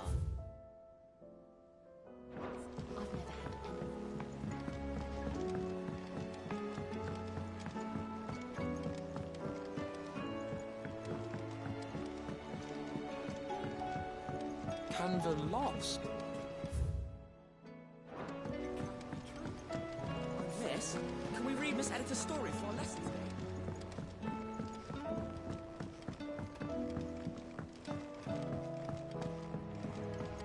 How was she? The Enterprise, I mean. Ah, Sid. Wasn't expecting you back so soon. So, is it good news or bad?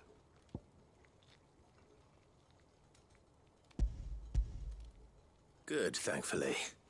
Here. Ah, that's brilliant! Thanks a blimmin' million!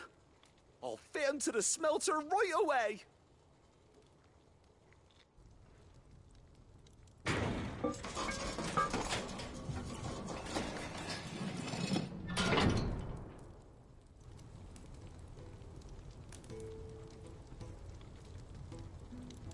May I present to you the Telemon Furnace? Ain't bad, is she? She's a beauty. You saved my bacon again, Sid, and I ain't about to let your good deed go unrewarded. It's fine, really. My bag's flexible enough already. Oh, don't say that. I'm sure I can make a few improvements to it yet. You could just buy me a bigger... How about that clasp? Looks a bit stiff. Reckon you could loosen it up and make some more room? And I reckon I know how. With a new alloy we've been working on. The Telemon Furnace was just what we needed to perfect it. It's a metal, see? So it's lovely and strong, but it's also, well, stretchy, if you can believe it. Stretchy metal. Well, if you insist. That is the spirit. You'll love it, I promise.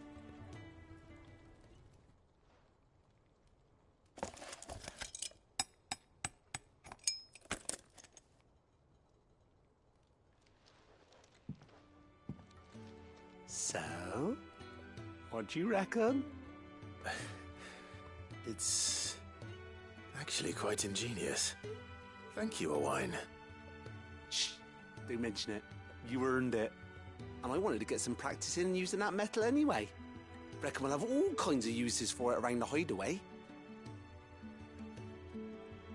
Can't think of any right now, but that's our job, innit? Dreaming up new ways to make life easier around here. Maybe even out there, too. One day, the whole world's gonna know about the inventions you've helped us put together. That bag of yours will be the first of many. You mark my words. They'll hardly believe their eyes, I'm sure.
help, you said? I'm looking for Doris. Is she here? I'm afraid not.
She's at Martha's Rest on a job. My job, actually. When she heard what the mission was, she insisted on going herself. Alone. Did she? What was the mission? Following up on some new information. Once they'd settled in, the bearers you helped liberate in the Dragon's Eyrie were keen to talk about their imprisonment. And about their captor. The slaver Cole's team were tracking when they were attacked by the Beastmen. I'll go and find her. She's at Martha's Rest, you say? If she's not moved on already, yes. I hope everything's all right. Why would Doris insist on going alone? Maybe Cole was right to be worried.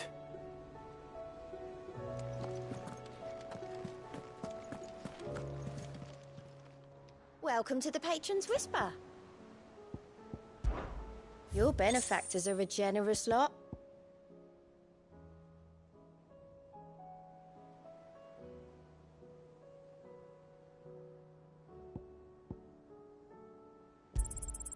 You earned this. All done?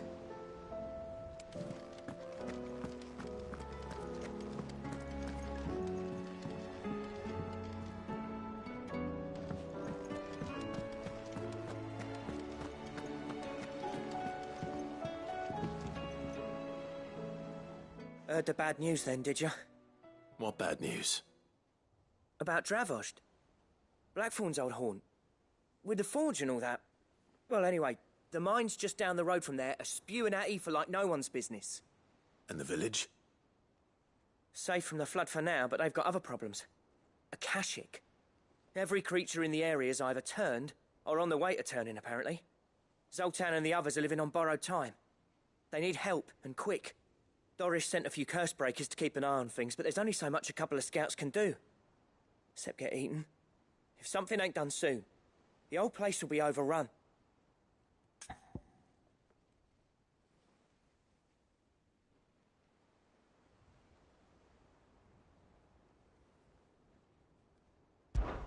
I won't let that happen.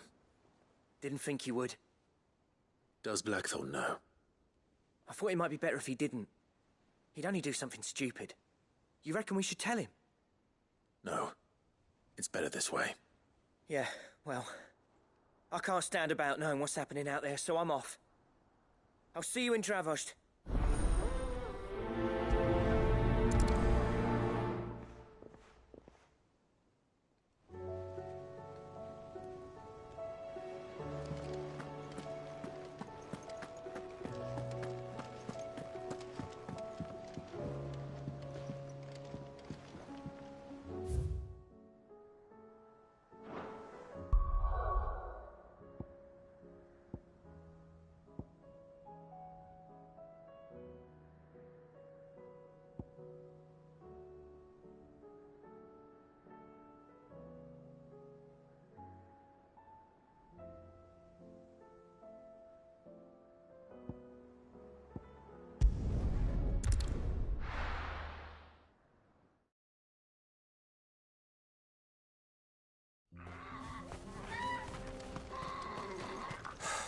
So Dravost is still standing.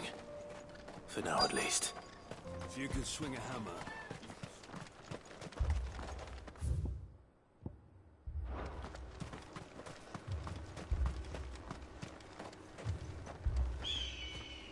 Clive! You're here! And the Akashic? Mostly off to the north still. But I spoke to Doris's scouts and it turns out things are worse than I thought. There's swarms of them out there. Told old Snotty to be ready to seal the north gate. That should buy us some time if we need it. Enough for the villagers to barricade themselves inside their homes at least. Well done. Welcome back, Cid. I'd never have guessed, you know. Not if August hadn't let slip. Who'd have thought that the savior of Dravost would turn out to be the realm's most infamous outlaw? Keen to help us out again? I am. Thought you could sneak off without me, did you? Blackthorn. Oh, what are you doing here? One of the scouts couldn't keep his voice down. Unlike my best mate who didn't think I deserved to know. Zoltan, how long's it been? Long enough for us two to turn into a pair of old codgers, I see. Then your idea of an apology? Prick. Don't listen to him. You only did what you thought was best. For the village and that. I did, yeah. But that ain't the whole of it. Vulcan, our master, didn't leave the chiefdom to the two of us. He left it to me. The best blacksmith in Dravost, barring himself, of course. Bloody stupid tradition, in my opinion. If someone's got talent, you should let them practice their craft, not ask them to settle petty feuds and barter for grain. Our master wasted half his life that way. I wasn't about to let that happen to me. So you wasted half of mine instead? You're what Dravost needed. Under me and my precious ideals, this place wouldn't have lasted a year. So I left to devote myself to the work and spare you lot the consequences. I may be a selfish prick, but I only did what I felt I had to. What you had to do was your duty! Even if it meant we all starved? Enough. This is no time for bickering. You can finish beating each other up once Dravost is safe. Fine. I've said my piece anyway. Yeah. So have I. Sorry, Clive. I shouldn't have stuck my nose in. We're short enough on time as it is. Still, give us a mo, would you? I need to get my head straight before any of them Akashic try to bite it off.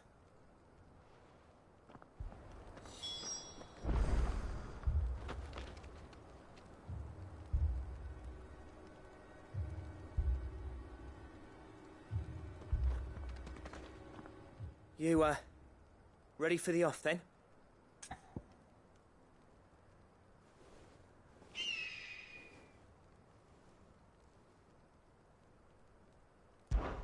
We can't afford to waste any more time. Right you are. Might be worth having one last word with the scouts, though. Don't want any nasty surprises, do we? Oh, and Blackthorn, you and Zoltan might be better off staying inside the... Akashic on the move. How close are they? Within sight of the walls, and there are more coming up from the mines. What was I saying about nasty surprises? They'll wash right over us if we stay out in the open. We're pulling back behind the gates. Good idea. Get yourselves inside, but keep your weapons handy. Understood.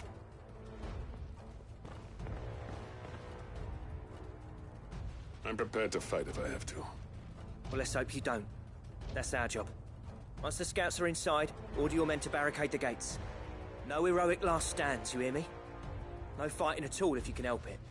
August's right. I've seen what Akashic beasts can do to armor. The people here are tough and willing, but they ain't equipped to face what's coming. I'm going out there. Start work on the gate as soon as I've left. I'll give you as much time as I can. And if they kill you? You evacuate. But it won't come to that. I promise. You'd better be right. Take good care of Dravoj till I get back. Leave it to me.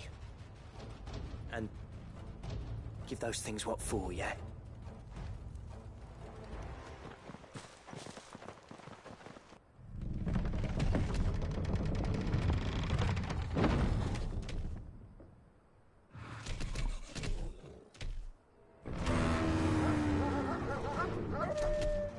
All right. Which one of you's first?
Is that it?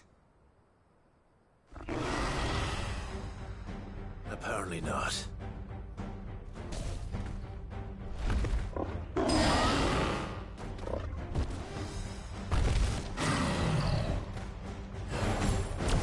You're not getting past me.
question is, did I miss any?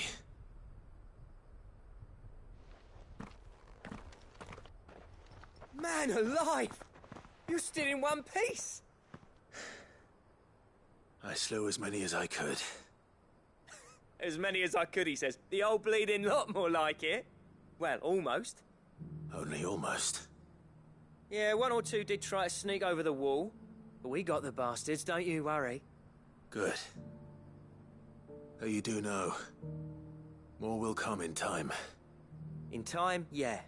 But we can think about them later. Let's get you back inside.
Sid! You're even more fearsome than your reputation. Enough to give those Akashic monsters nightmares. I almost felt sorry for the wretched things. But mostly, I felt grateful. Dravoged won't forget what you did today. I'm afraid I've only delayed the inevitable. There's no getting rid of that ether flood. Meaning that any living thing which stumbles into those mines will end up clawing at your walls again. And that's if the flood don't spread. If it does, well, I hate to say it, but the village's days are numbered. That may be, but we're staying just the same. With ether floods springing up all over, it's no less safe than anywhere, and more importantly, it's our home. We'll fortify the gates to the north, and I'll see that they're guarded day and night. All right. Then we'll give you a hand shoring up those defenses. As for you, Blackthorn, that's twice you've turned up when Dravos needed you. So, thanks. I shouldn't have stayed away so long. And I shouldn't have left without talking it over with you first. Too bloody right you shouldn't. Though I doubt I'd have listened. I always envied you. How you made everything look so easy when, for me, it was anything but. You leaving gave me the perfect excuse to hate you. And from that day on, I never once stopped to wonder what it would have been like if you'd stayed. But what you said earlier, it was true. You'd have been the death of this place. Finally, something we can agree on. I hope you see the sense of it eventually. You kept this place alive. Alive, perhaps. Wealthy even, but Dravoged isn't what it once was. Our work used to be the pride of Dalmekia. Now, we churn out the same rubbish day after day because it's easy and turns a profit. It's not about the craft anymore.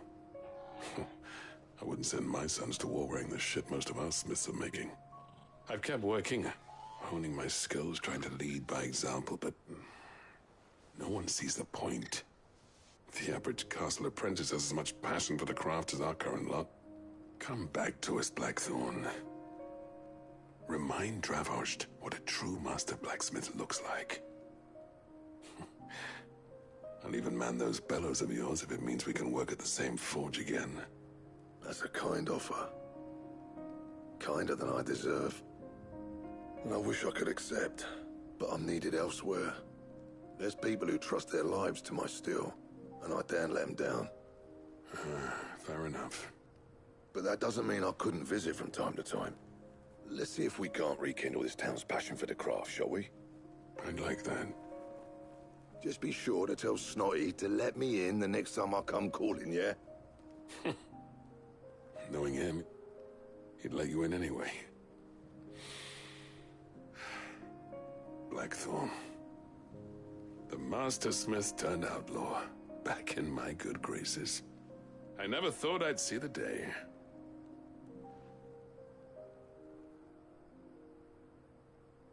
I'd say that went pretty well, wouldn't you? Even better than I'd hoped. Sid, I've got something for you.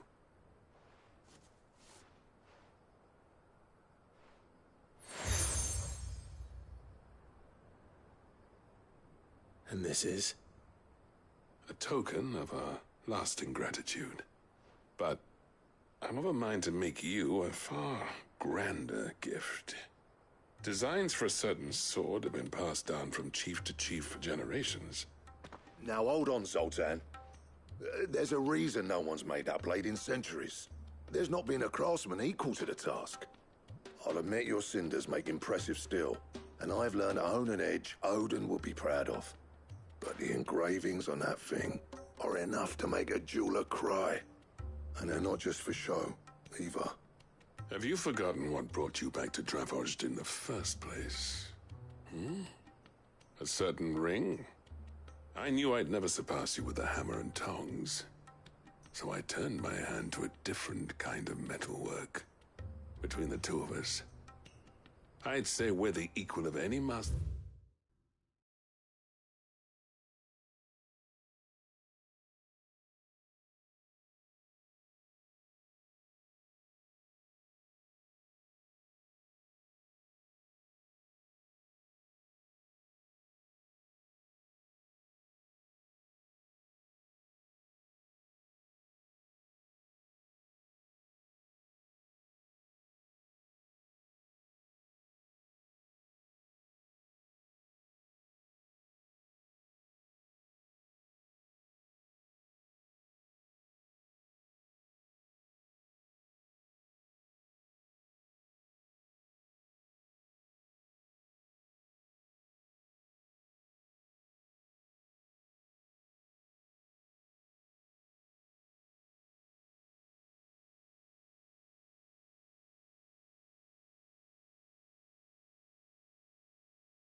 craftsman ever to have graced a forge.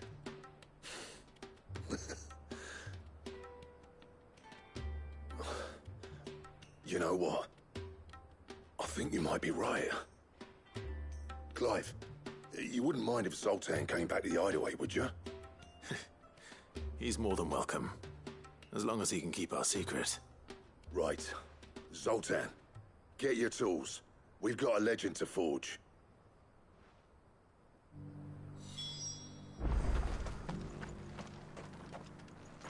I'll tell you what, Clive. If we pull this off... I'll get him back to the hideaway. Don't you worry about that. The beast was...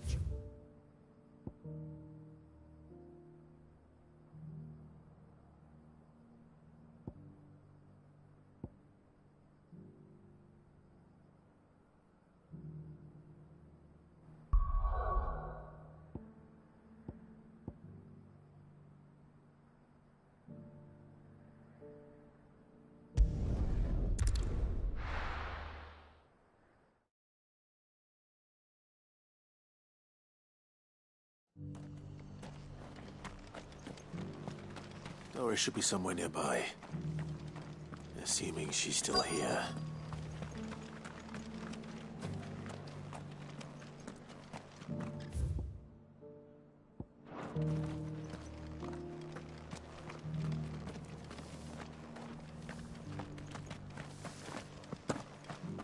It doesn't still hurt, does it? Oh, 1,000 a The people of the rest may seem to be in high spirits. I give them a little wine.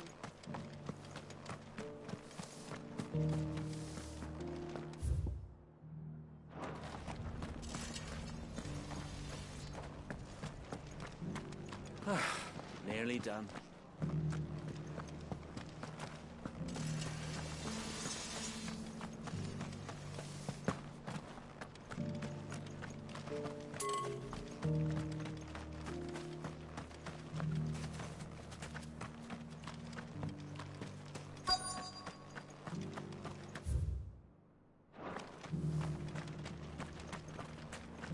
Just because the heavens have gone to rack and ruin, it don't mean we have to. Now, let's get this stall set out. I've got greens of all shapes and sizes.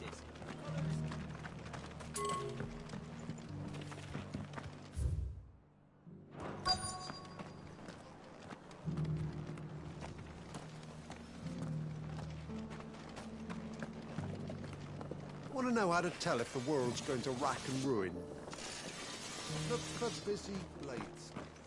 The world seems to be changing so fast lately, I can hardly keep up. It's been a pleasure, Doris. Just like old times. I'll give your offer some thought, my lady. How goes the investigation?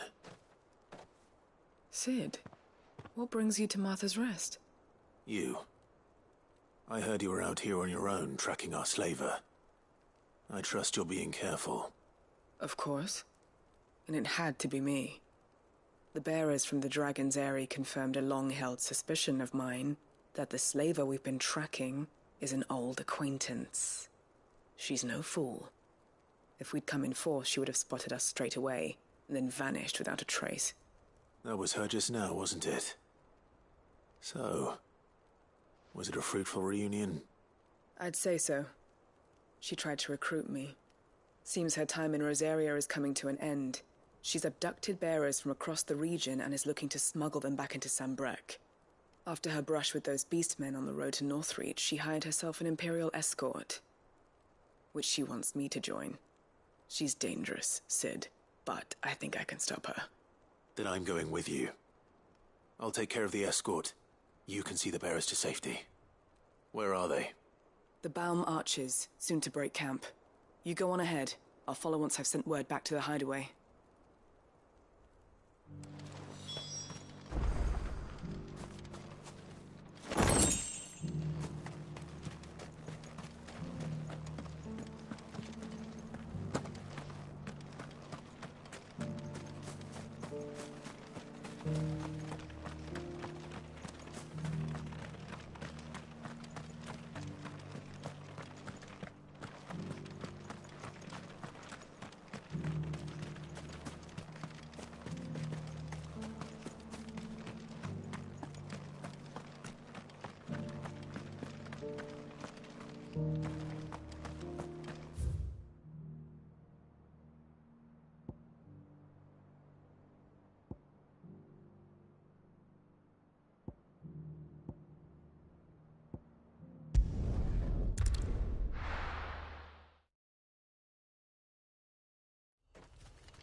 Good. They haven't broken camp yet. How did Doris come to know a slaver, I wonder?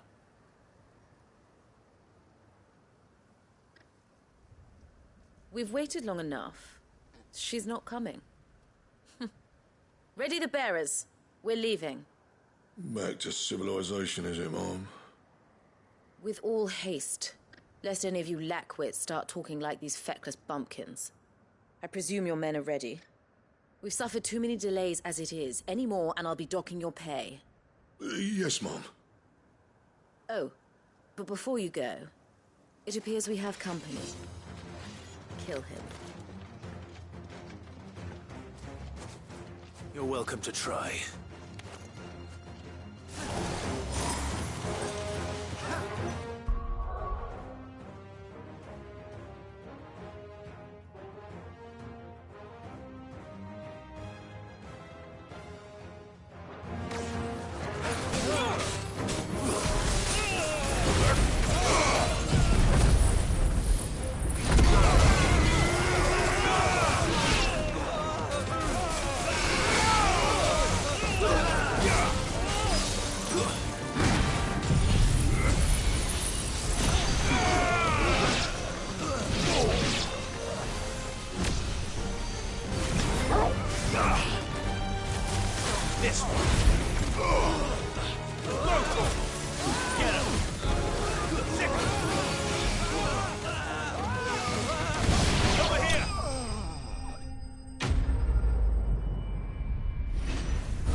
So much for your escort.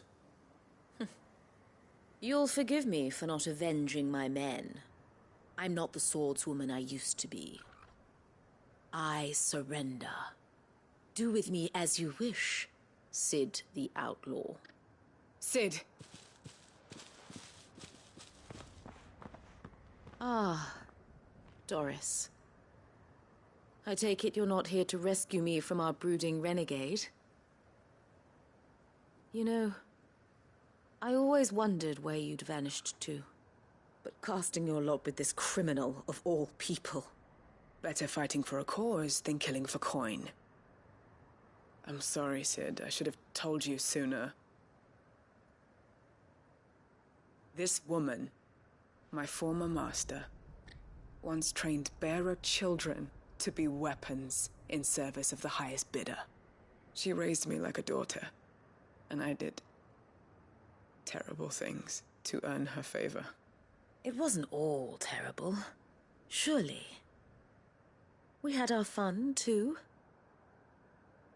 You were always so eager to learn, and had such clever hands. All my other children took either to the blade or to the books. Always either or. But you proved yourself a master of both. That's why I kept you for my own. How about it, my little dagger? Care to swear that blade to me again? I never swore my blade to you, nor will I ever.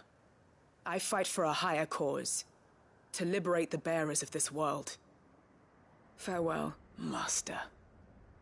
Thank you for making me the weapon I am. You always were a righteous child.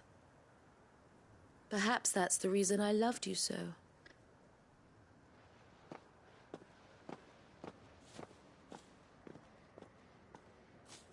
What do you want to do with her? I am not the killer she wanted me to be. Not anymore. And she no longer has friends in high places. The Dame does, though. Her connections at the Imperial Court will see that justice is done. All right. If you're certain. I am. And thank you for everything. Now, I better let these bearers know that they're safe.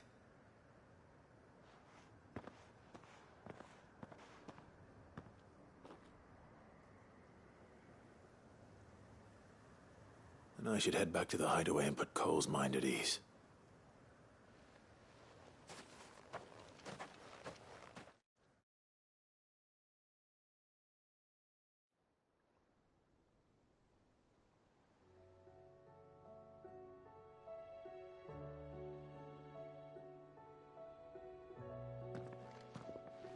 Welcome back, Cid. Doris's message just arrived. I hear you saved more bearers from being smuggled across the border. With any luck, they'll be joining us in the hideaway shortly. Oh, and your letter. You don't need to worry about Doris anymore. I'd been hoping as much. She mentioned one or two things in her report. So the slaver we'd been chasing all these months was her former master. Wish I'd known. She's been arrested, by the way, over in Sanbreak. Went quietly, or so we're told. And she won't be getting off lightly.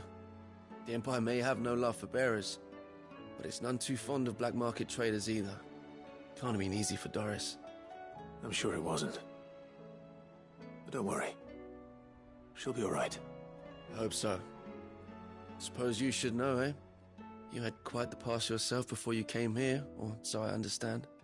Anyway, thanks again, Cid. The Cursebreakers would be lost without Doris. And you, of course. Keep up the good work, Cole.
tell me we've run out of Papio nuts and all.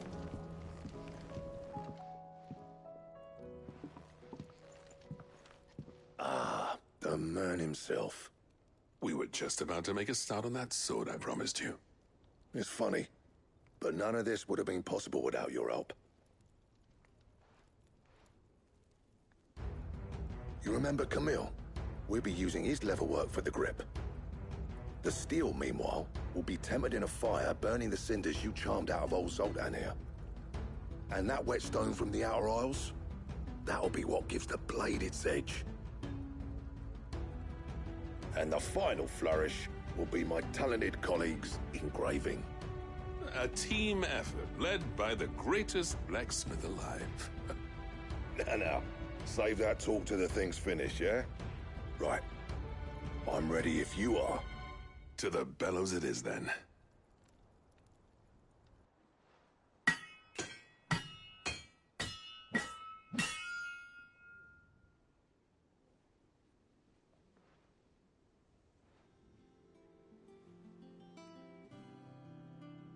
Well, bugger me.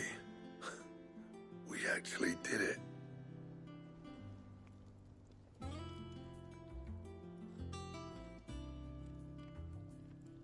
The sword to end all swords. Ragnarok. It's quite something. I, trust you'll take good care of it. Thank you. Both of you. So, does this make you pair the greatest craftsman alive, then? This? Nah. This was just following the footsteps of the greats of old. It'll take more than that to earn us our place in history. But we're up for the challenge. Here. A list of materials. Zoltan and I got talking on the long road back from Dravost. We reckon with those items there, we could craft something even better than the Ragnarok. Something worthy of a legendary outlaw like yourself. That's a weapon I'd like to see. You leave this list with me. I was hoping you'd say that. One legend at a time, eh, lads? Before you start on the next, who fancies raising a cup to friendship reforged? Good idea. No more drinking to forget my past. It's about time I had something to celebrate. Then tap the kegs! Vulcan's boys are on their way!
I never thought me and Zoltan would ever speak again, let alone work together.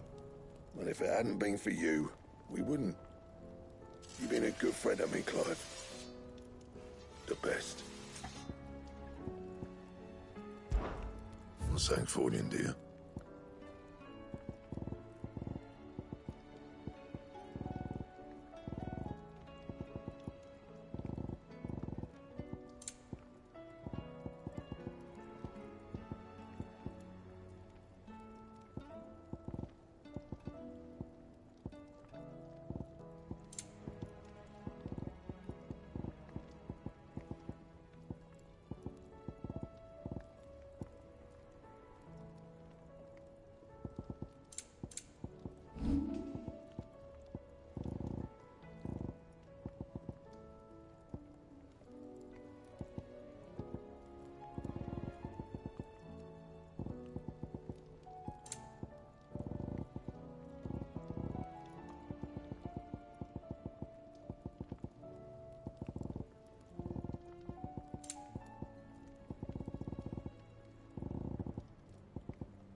fine.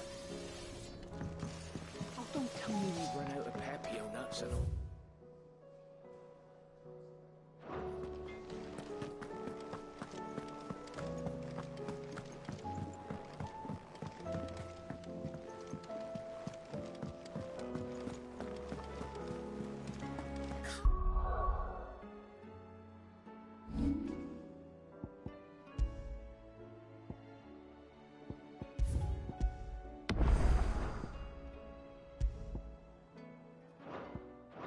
In nicks and lumps, the lot of them.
wasn't expecting you back so soon. Come to claim your just desserts? All yours. All done?